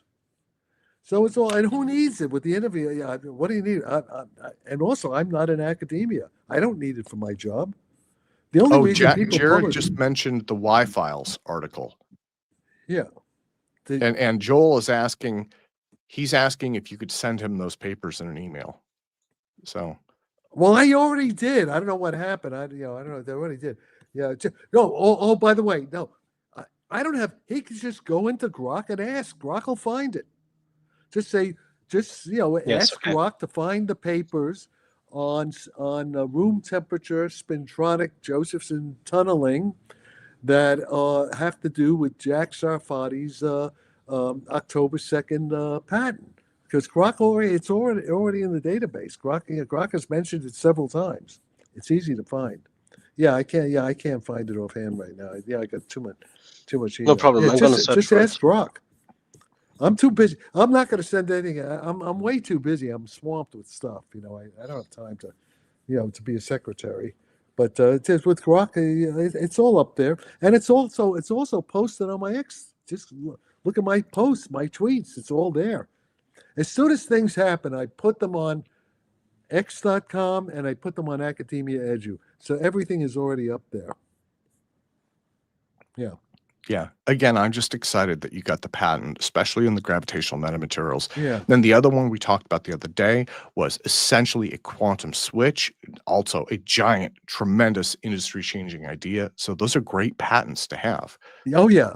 And also the Josephson switch room temperature has been, as I say, it's been shown in the laboratory a couple of years ago by a peer, at a top level laboratory. I think in Germany, there's some university. It's a big university, so it's an established fact.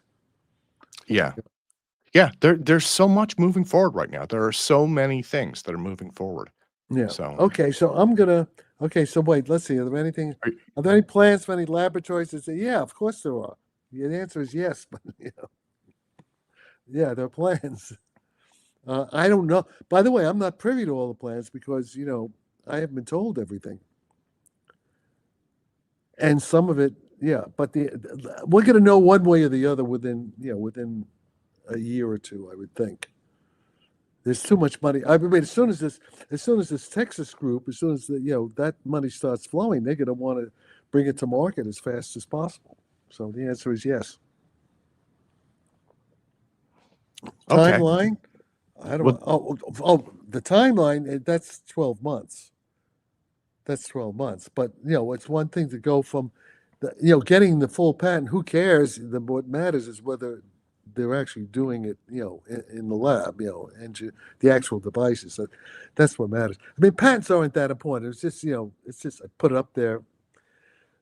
Well, I mean, the patent's important because there's big money, who owns most of the patents, so they will want to protect their rights. And they have the lawyers, if it ever came to that, to do that.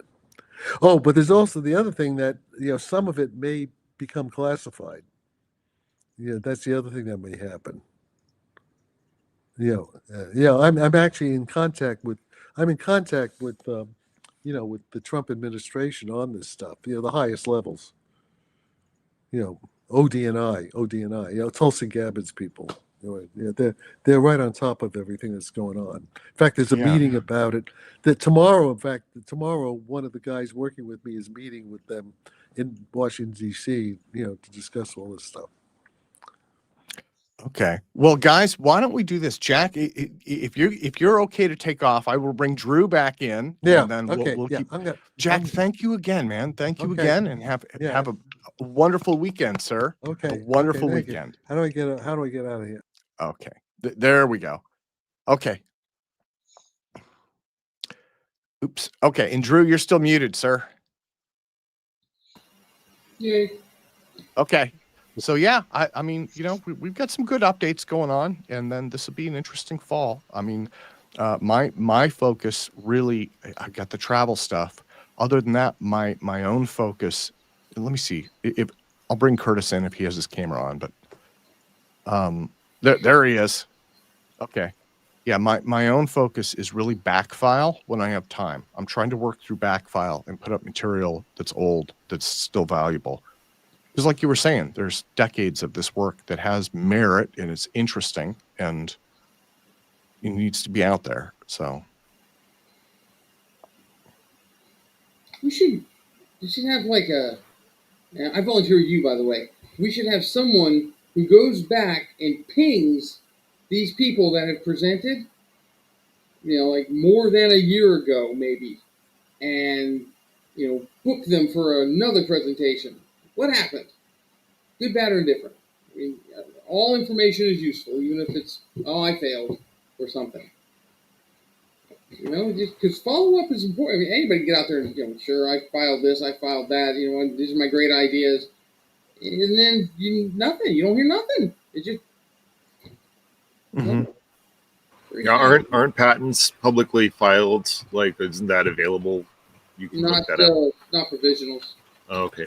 Provisional is literally all they do with a provisional patent is stick it in a drawer, wait a year, and on the 365th day, if you haven't filed a non-provisional, they take it and throw it away. That's the reality of provisional patents. Nobody reads them. Nobody cares about them. They mean nothing until you file a non-provisional. That's good to know.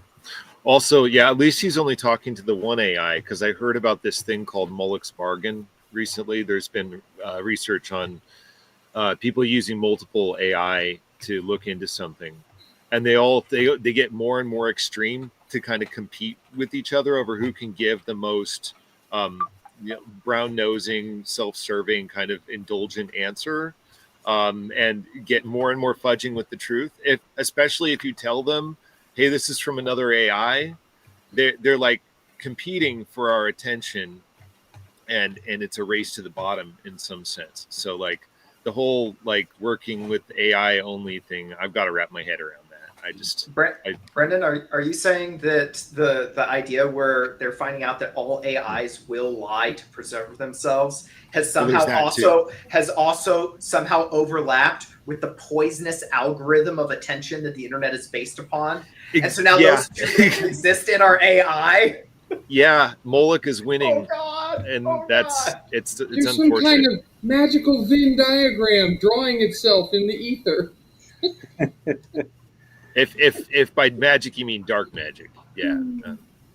I give up on AI, guys. Really, and I know y'all think it's amazing. It's good. Okay, so if you're writing a research paper and you want to summarize an article or something like that, you can take it and make a whole article into a paragraph, provided you read the article yourself, and you can correct it when it made mistakes, and you can embellish it where needed and take back where needed.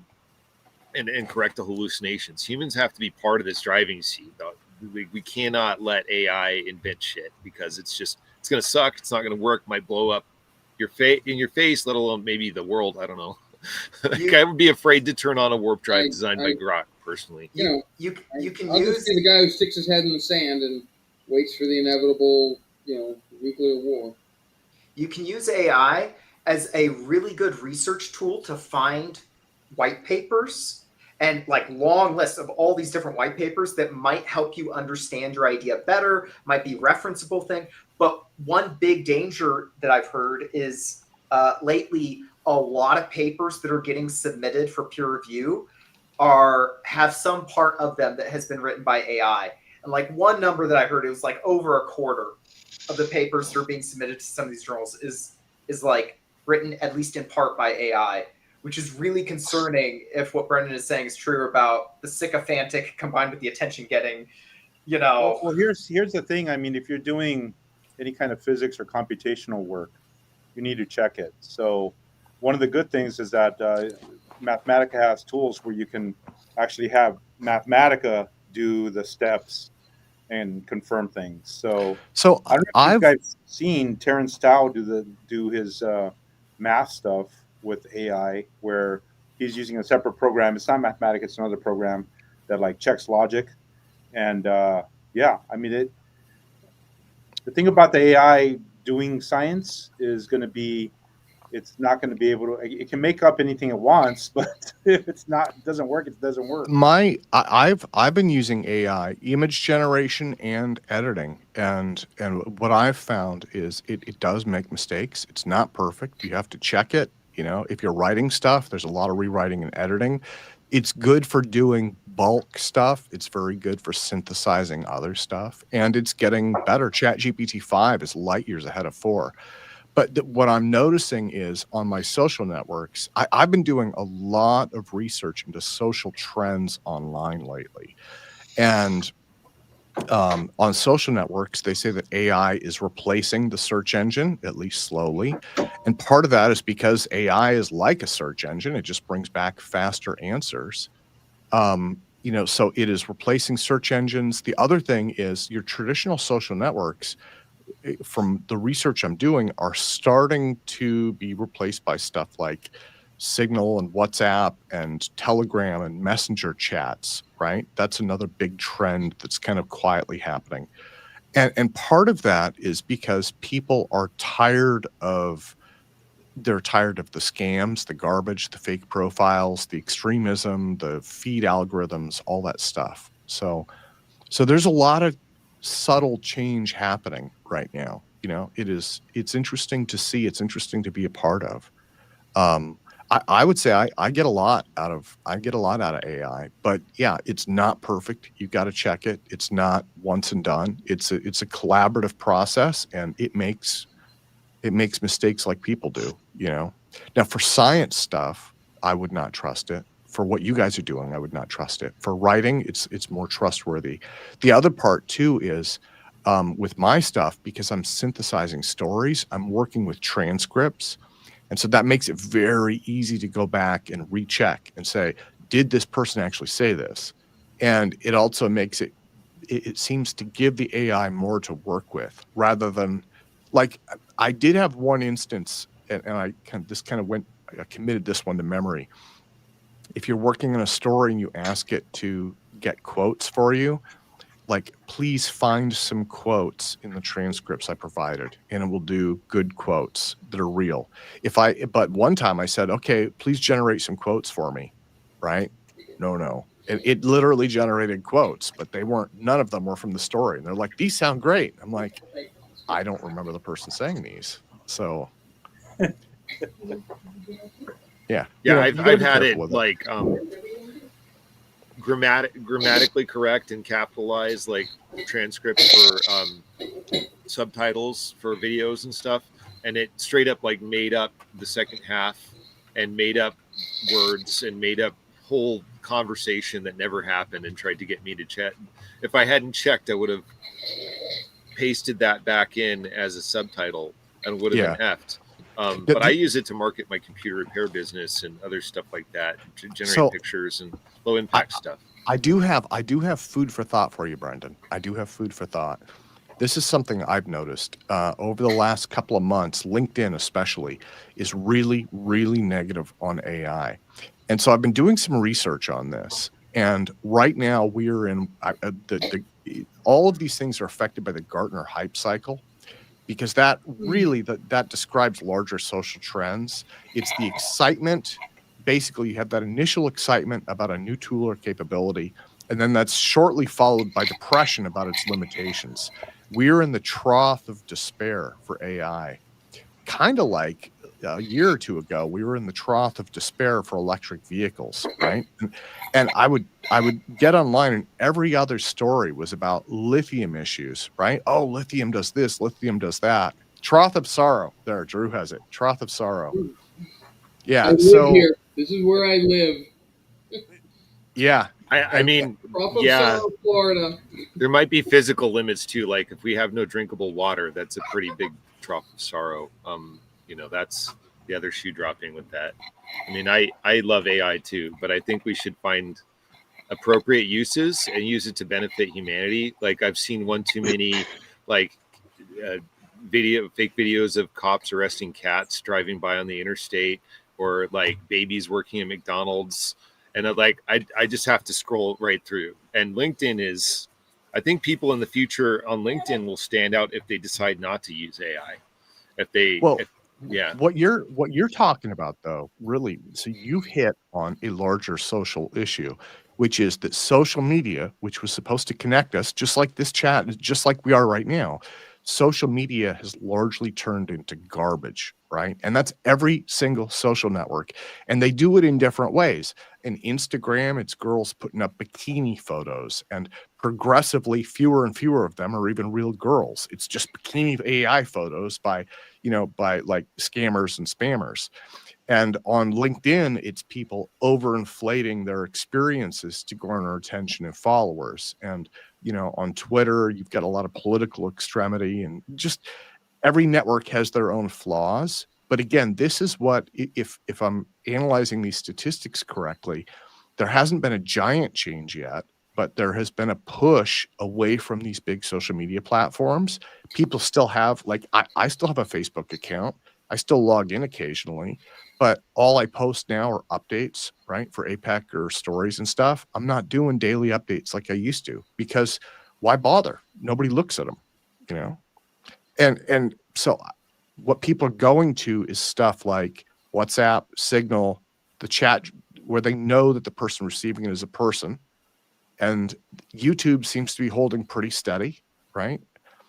So I think it's just change, man. Just change. Yeah. The other one for me is I've been getting hardcore about privacy. I see Jared squinting at me.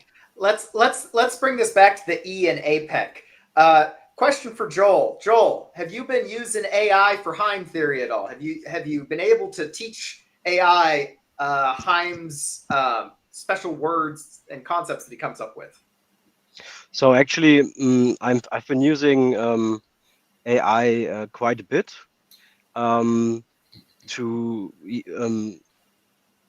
in different circumstances, right? To show something, to generate a formula, to generate also. Heim has some very large formulas in his documents, and so if you say to Grok or ChatGPT exactly this page, or you make a screenshot just of a big formula and now make a LaTeX formula out of this, then it does it quite well. Maybe you have to correct it a little bit, but that is way faster than doing it all by yourself. So I like we've discussed here already in length, I'm not trusting AI to do math on its own.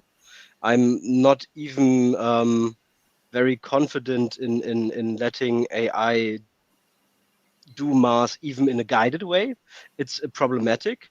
But if you have something and you want to convert it into different formats, if you have something and you want a LaTeX code out of a paragraph, for example, then you can tell AI, hey, I've got the screenshot, now give me the LaTeX code to it, and it will do quite a good job. And also to break down language barriers, right? So I have a lot of people that I trying to explain Heim series to, and they do not speak German. So and I do not have the time to fully explain over and over again, especially not in text, because that really takes up time. So on the Heim Theory Discord, I have a ChatGPT and a Grok instant trained on all the Heim Theory stuff, and I work with it quite often. And yes, I copy and paste questions, and I copy and paste parts of the answers of the AI back to people, and then I edit them, and then I write something short about it from my own perspective. So yes. A follow-up question on this, if I can, and this might go for Curtis too, either one of you. Is it possible, because I don't know, is it possible to go from a LaTeX formula and plug that into Maple or some other Mathematica or some math software where you can then see if the maths, right? If he shows this thing should be this equation, and then you have all of the different LaTeX formulas that he shows in all his papers, and you're like, oh, he got this one wrong, or oh, these two actually are interchangeable in these different formats. Like, is there software that can check that? Yeah, you could put So I that think any formula you could put in Mathematica and see what the solutions are, or if it makes sense. I mean, you just putting in a formula in Mathematica doesn't tell you it's right. You can put in wrong formulas. So what you want to do is have the derivation be checked, right? So that's the thing you do in Mathematica. So for example, in my theory that I'm developing, when I say, okay, I have a formula for the electron, right? What I'm checking in Mathematica is the derivation steps, and do I get the answer I expect, right? So you start with the ansatz, right? With the hypothesis of, okay, I'm starting with this formula. Just like when you're solving different equations, right? You pick something. I think this is a solution. I'll check it, right? You put the A and the B in there, and you solve for that, right? There's certain ways, things you do, but you do the math steps to, and those they're called computer algebra systems, or is CASs. So Maple, Mathematica, MATLAB is kind of like that too. They can check those things. So LaTeX is just a way of showing mathematics correctly, symbolically on a paper. It's not it's just it's kind of like a Unicode, it has Unicode symbols. And so it's just like any kind of font. My hope here, though, is that if Joel could have like all of the formulas that Heim ever uses, right? And if there was a way to systematically go through those, not manually, right? To have software or AI or both somehow help you to be able to, one, check for consistency, two, check to see, so one, consistent like errors, and two, see if maybe there's interchangeable things in there. Maybe there's something he missed. Maybe there's hidden gems in there that he didn't miss, but he never explicitly says it. He only nudges towards that without explicitly saying so. Here's the thing, and I'm not talking about Heim theory, but just physics in general. So there is the mathematics side, and then there is the physical logic. So the physical logic and the assumptions that you put in, so let's take the example of general covariance, right? If I say, okay, the laws of nature should be the same, independent of the reference frame of the observer, right? So, I'm saying English words that has, okay, I want to write down a physics equation or something that means that in physics. Like what is a consequence, right?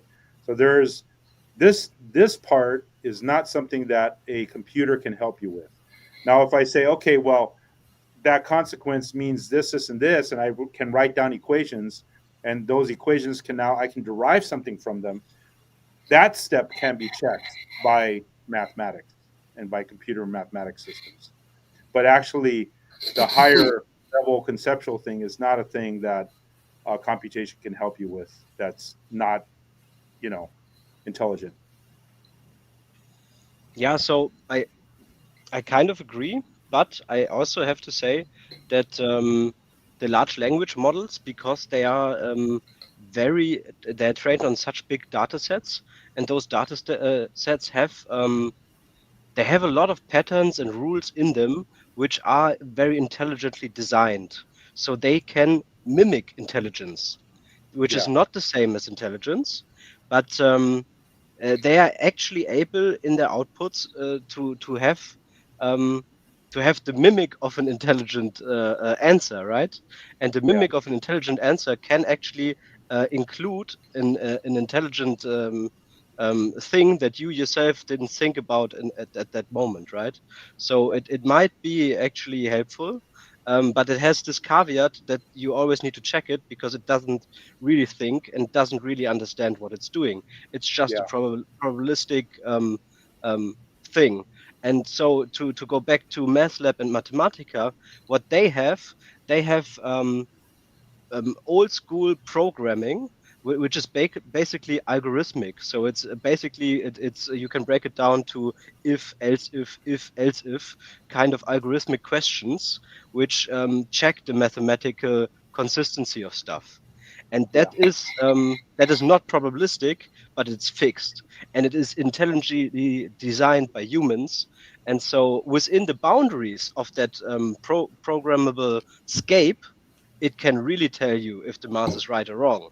While the other thing will always have an uncertainty, but it might be able to have a bigger overview about stuff.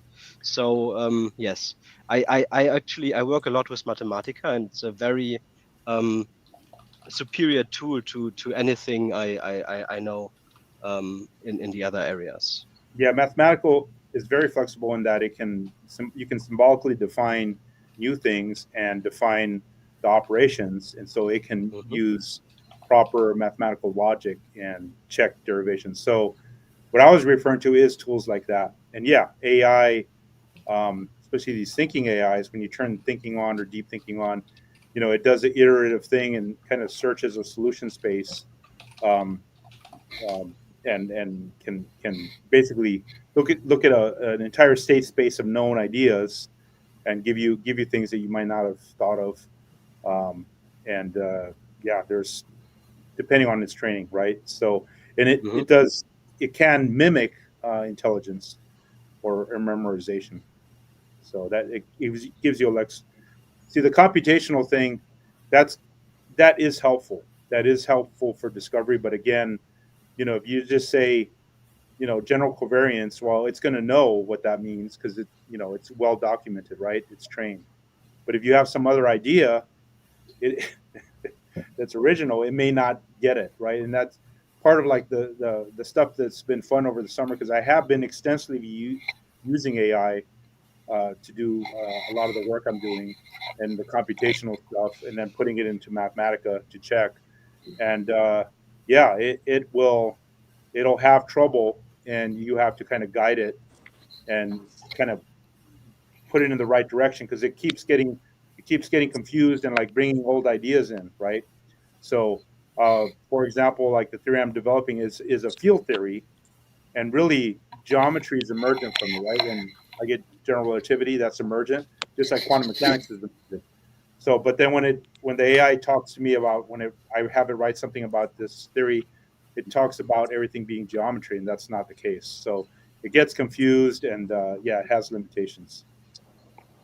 Hey, Mark is here. Mark, so we're having a get together at Falcon Space for our 5th anniversary. I think it's our 5th, right? Yeah, pretty sure it's our 5th. It's our 5th, yeah. Yeah, so there we go. I'm making a special logo. I had to push back APEC, so I'm pushing it back to November 29th because otherwise it would happen during my flight back. So,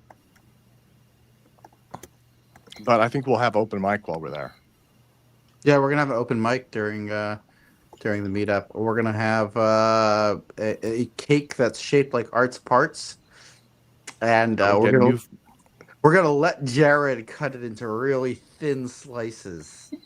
So I know that's exactly what he wants to do. Somebody earlier was asking when you're moving into your test phase. When are you moving into test phase, Mark? Very soon. Just give you guys a quick update. I could show you what's up with here. Alzaphon. Let me see if I can turn the camera around. You know what? I'm just gonna do it like that. So behind me over here, we have the dynamic nuclear polarization orientation machine. And over here, we have the latest addition to that system. This is the Jewish space laser. It's really a laser scope surgical system. This was used to cure cancer, esophageal cancer. They would stick it down your throat after injecting you with some material that would respond to the light, and the light would selectively kill the cancer at a frequency of 630 nanometers, which is in the red. But we modified this, and now it runs in the gold color. And Marjorie Taylor Greene was the one who started this conspiracy about Jews making the forest fires using space lasers. So a company actually made a gag device, this Jewish space laser switch.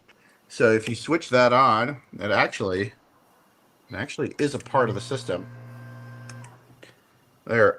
So this laser, we could turn it on right now. It's actually pretty cool. It produces a gold color light. That light is going to be fed into the chamber over here. This chamber has some modifications to it, some of which are top secret. And there's a nice coupling range of several megahertz. So samples that go in there are going to be very well coupled. The light is going to be entering from this side. We have a little crystal over here. This is the system. This is going to be also polarizing the light as it enters. So that tube there is for the fiber. It's a fiber-fed system, and the light's coming out through that, and that's a polarizing beam splitter. So this has 100,000 to 1 polarization factor, meaning that everything that goes through it, 99.9999999% of things that go through it are only polarized with the line, and only 1/100th of 1% can make it through. Over on this side, we have our chiller system. There's 3 water chillers in order to keep this thing cool. The town actually came by and was giving us problems because we had I had stuck one of these outside, and they weren't sure what it was, but they told me that it can't be out there. So we had to move them indoors, and now the entire system is inside. Other modifications to the system, we added in a high voltage power supply. This allows us to put the entire chamber at potential, just like any UFO, like the ones on my shirt. They're flying around at a high voltage potential. So DNO with high voltage involved, potential related to ground. What that does is it changes the resonance points, and it brings the peaks in tighter. And you want the peaks to be as close as possible. There's several different resonance points where you could hit the electron paramagnetic resonance in order to excite it. So we want to bring those in as tight as possible. So we have a bipolar power supply. This power supply can go in either direction, both a high voltage positive and high voltage negative. In order to change in between them, you have to actually pull a physical component inside it, flip it around, and put it back in. It's a really cool craftsmanship. Engineered plastic, basically, like machine plastic. Allows you to pull it out and stick it in the other way.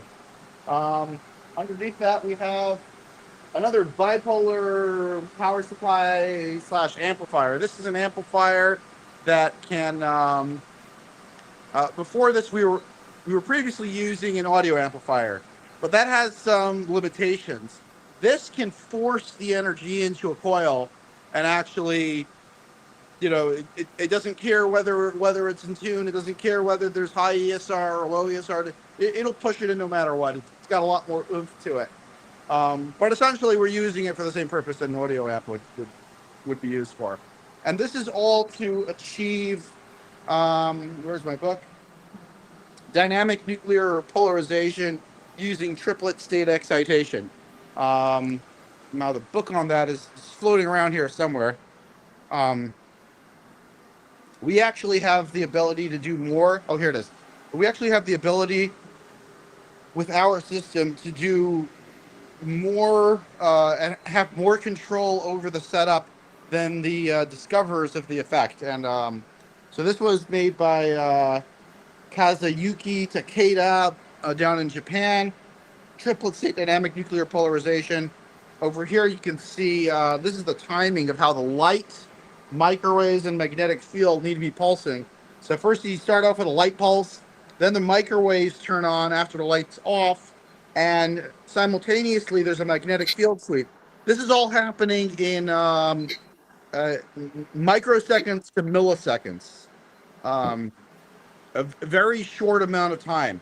What happens is the light induces a triplet state where two electrons in the material are pointing in the same direction. This makes materials temporarily ferromagnetic.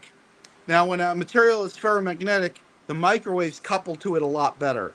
So you're turning regular materials momentarily for microseconds to nanoseconds. You're turning them ferromagnetic.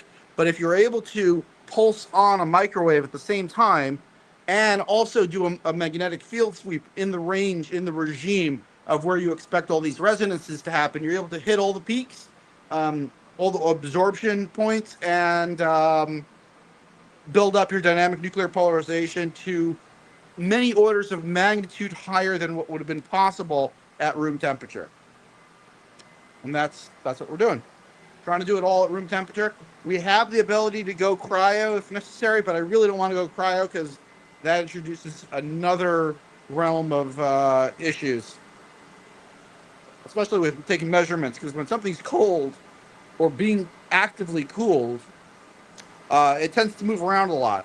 They're like the heat and the cooling system tends to introduce a form of a jitter.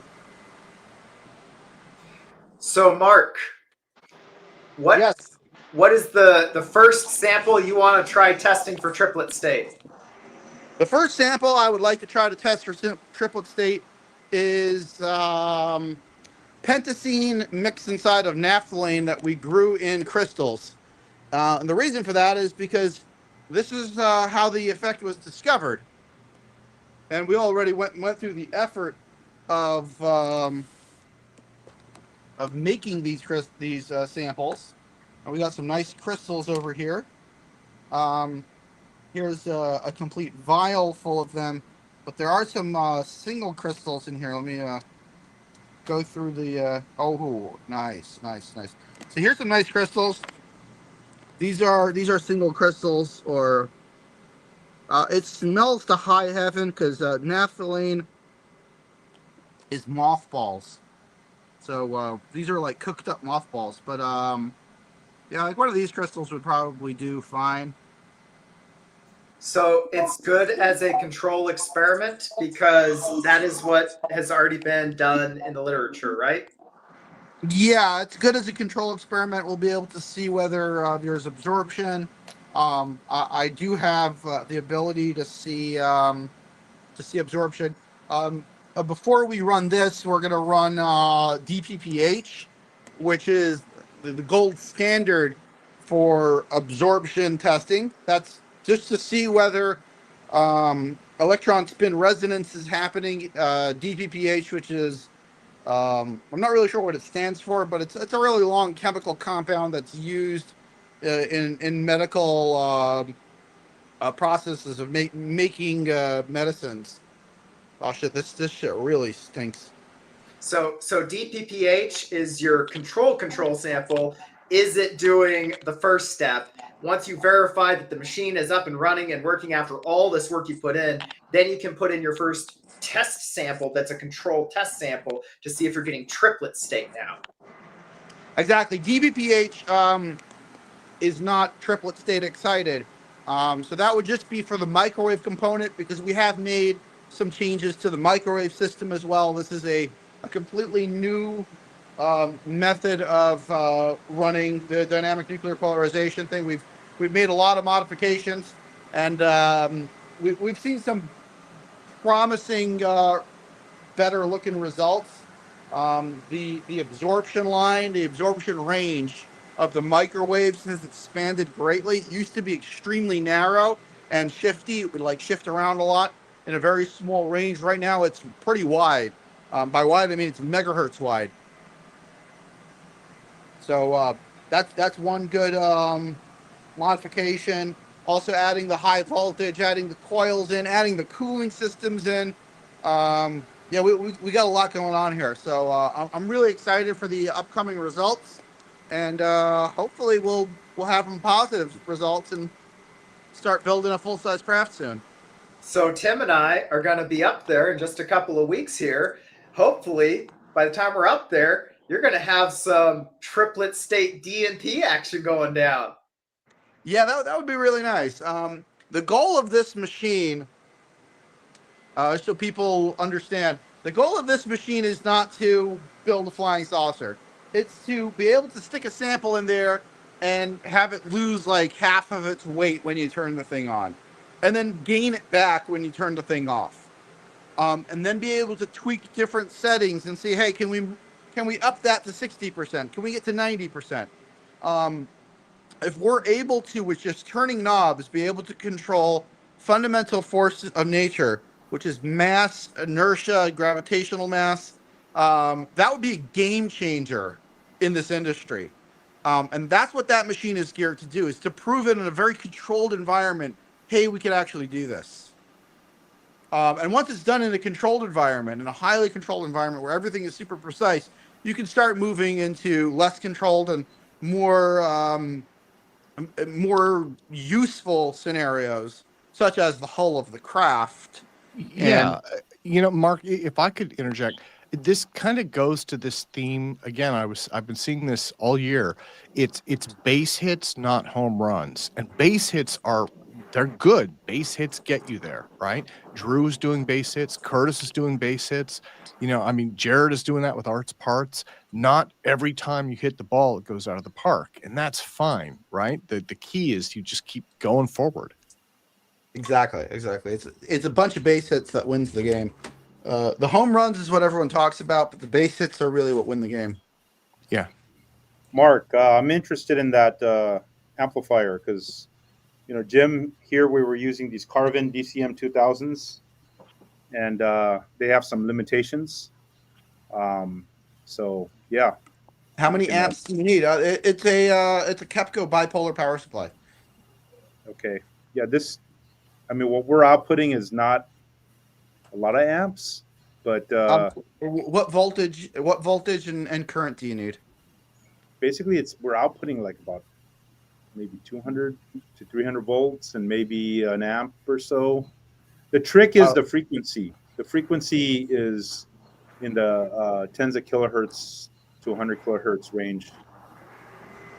Yeah, you definitely want a BOP. So the one I have is low voltage, high current. I have a second one that's slightly higher voltage. It's over here. This one is a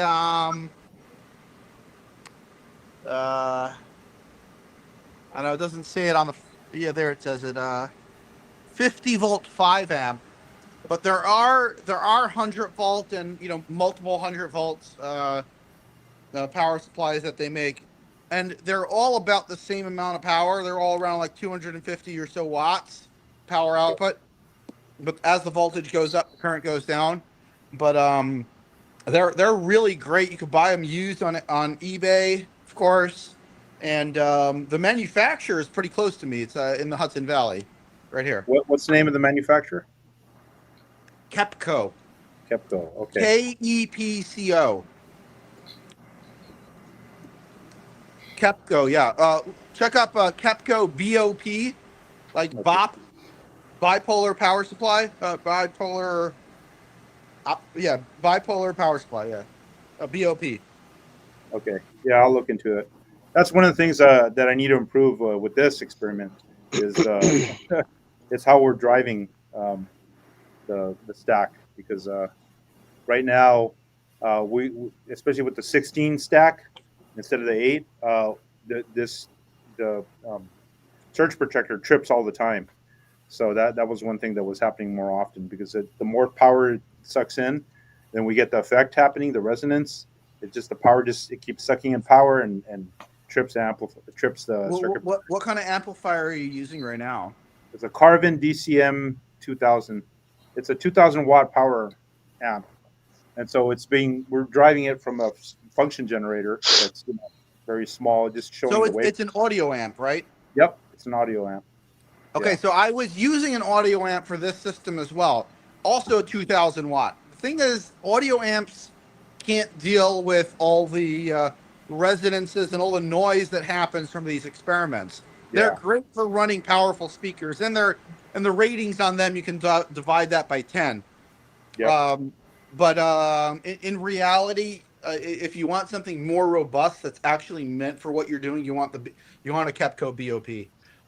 It's the gold standard. It's what George Hathaway was using, and we went from a 2,000 watt, cheap audio amp and moved over to this, and it's able to make waveforms. It's able to make non-sine wave waveforms. So okay. Can it do a sawtooth wave? Yes. Okay, that's what we need. So yeah, I'll look into it. Thank you, Mark. The wave that you stick into it is not necessarily the wave that you'll get out. That depends on the voltages and the amplitudes.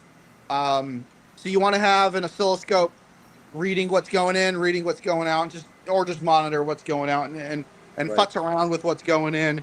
Make sure you have a proper function generator on the input side so that you can make different shaped waves until you get to exactly what you need. Yep. Sounds good.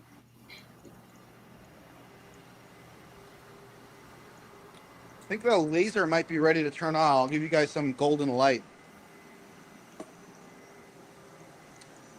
Since we're near the top of the hour, Tim might want to start winding it down, so he can wind us down as you send us off into the golden light sunset. Yeah, well, why don't we do it then? Why don't we do it? You want to close things out for today? Right after we get that laser on, yeah.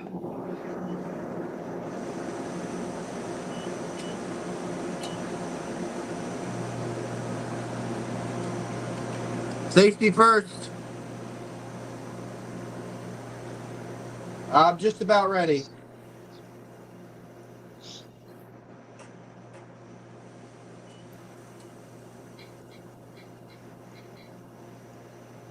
There we go. We got gold. We got gold color laser light.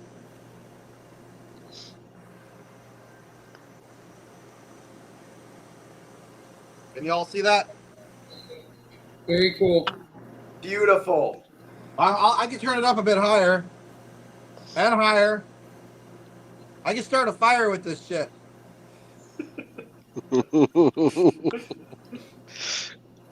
But don't put it in space, right?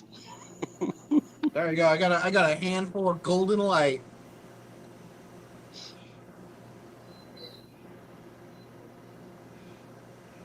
Get a disco ball next to that and you're ready for the rave.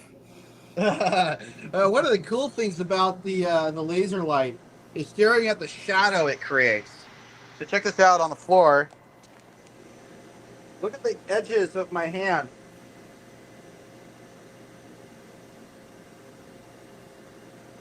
Normally shadows have like some fuzz to it. These shadows are so sharp you could actually see the you can actually see my fingerprints. They're like super sharp shadows. It's really cool. If y'all want to try something crazy with laser light, what? Illuminate a book that you're reading, and like if you need glasses to see things up close or far away, illuminate a book with like green laser light or red laser light. You'll be able to read it no matter where you put the book. Interesting. Okay. It completely corrects for distorted vision. I don't know how, and I don't know why, but it's the freakiest thing ever. I could feel the heat from the laser on my hand, even from this far away. And how many watts do you have powered up on it right now? Let me check 1 second. I'm gonna turn on my trusty watt meter. So I think it's 20 watts going in. I haven't really turned it all the way up. I would expect there to be around 4 or 5. No, it's shooting way past 4. Well, you're really close. No, we're gonna go up. We're gonna get up there. We're hitting 6.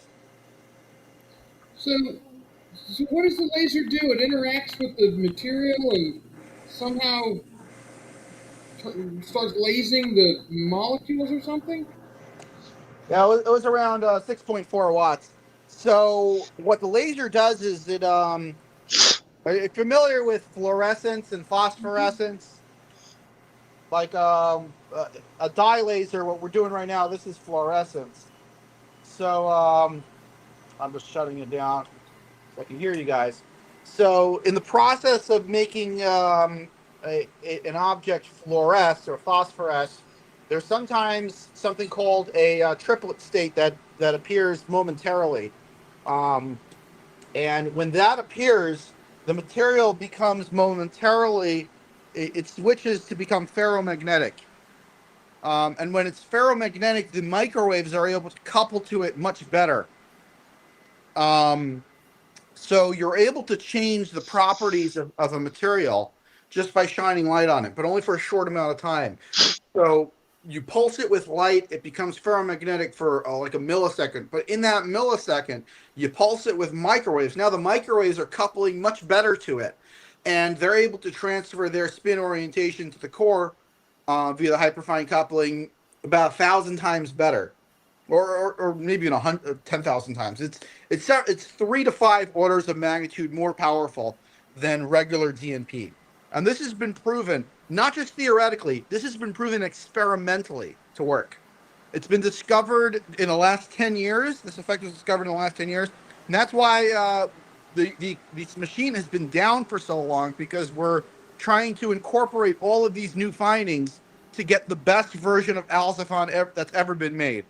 And this should work at room temperature, too. So you got a material, and you've got several processes or pre-processes or ways to manipulate it so that the end product is you're hoping to get every single proton, neutron, whatever's in there, to all be the same so that you can turn them or something, or turn gravity off on them or something?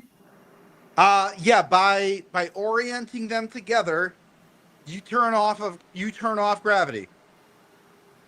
If I could just add one thing here, so the special thing about triplet state, normally in normal everyday, electrons will be like a spin up and a spin down, right? They pair like that. But triplet state lets you break the rules, so to speak. It lets you have a double pair up or a double pair down, right? And so if all of these, if you have a lot of these electron pairs going the same direction with their spin, right?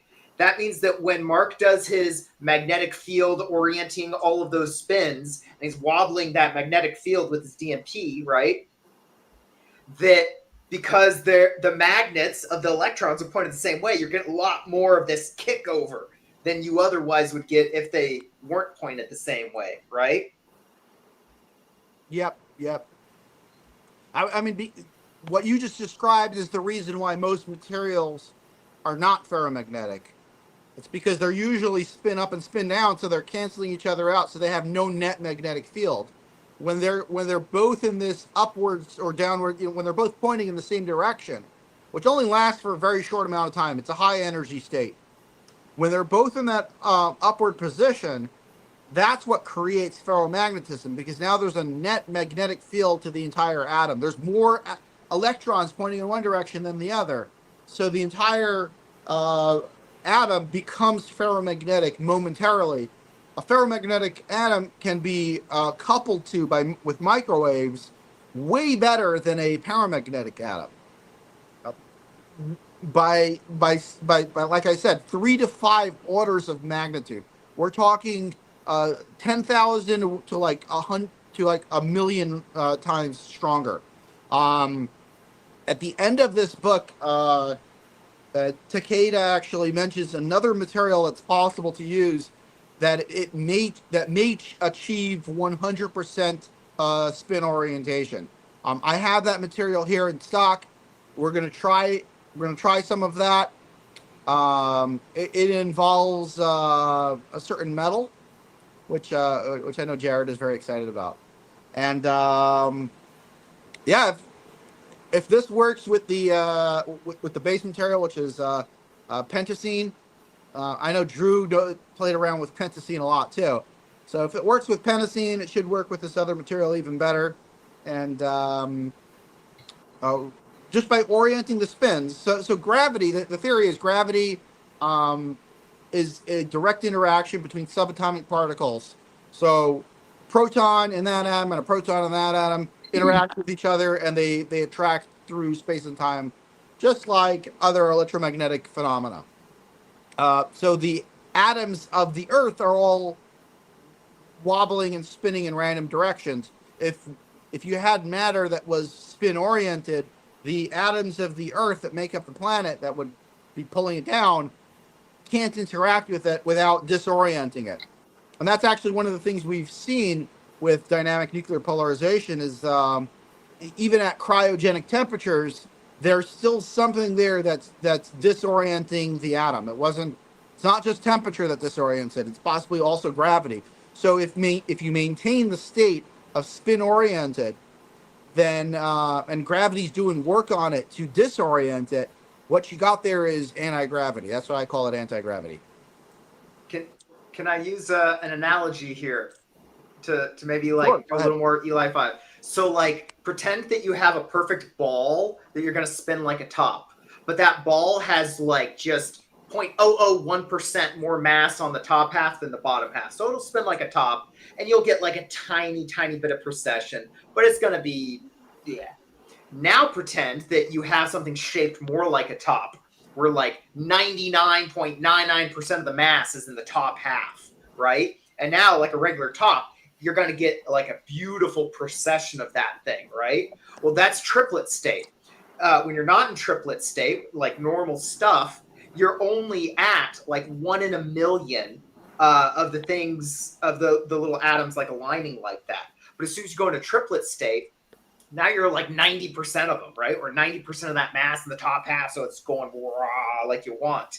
Mark's whole DMP thing relies upon that precession to be able to kick the core of the top, the nucleus of the atom, around, right? And it's that kicking around that hopefully will decouple the gravity a little bit, or change the energy distribution of the core, or whatever the magic that's going on in the Alzaphon, because we've got dozens and dozens of theories of what it is. We just know the experimental setup thing for about this experiment is that there's several different theories, competing theories as to why it would work. So when people ask me for a theory, I could spout several of them, and honestly, even after we get it to work, I'm not even sure if there's a way to tell one from the other. So it's kind of like the opposite of what Einstein went through. Einstein had a theory, and then he had an experiment to prove it. The thing is, there's other theories that could explain the results of those experiments, but they came after. So because of the progression of time, the theory came out first, and we tend to like Einstein's explanation for why the light shifted around the star or around the sun. Hey guys, if we shut down, I just need 5 minutes of your attention afterwards. Well, why don't we wrap things up for today? So we've had it's been about 4 hours, 15 minutes. I will work with Hugh on the back end, Hugh Deasy. We will get him back. It'll probably be December because we're booked for November. But I'm super excited. Lots of base hits, lots of things moving forward, lots of positive change happening all over the place. So guys, this has been APEC for Saturday, October 18th, 2025. Signing out for today. Live long and prosper.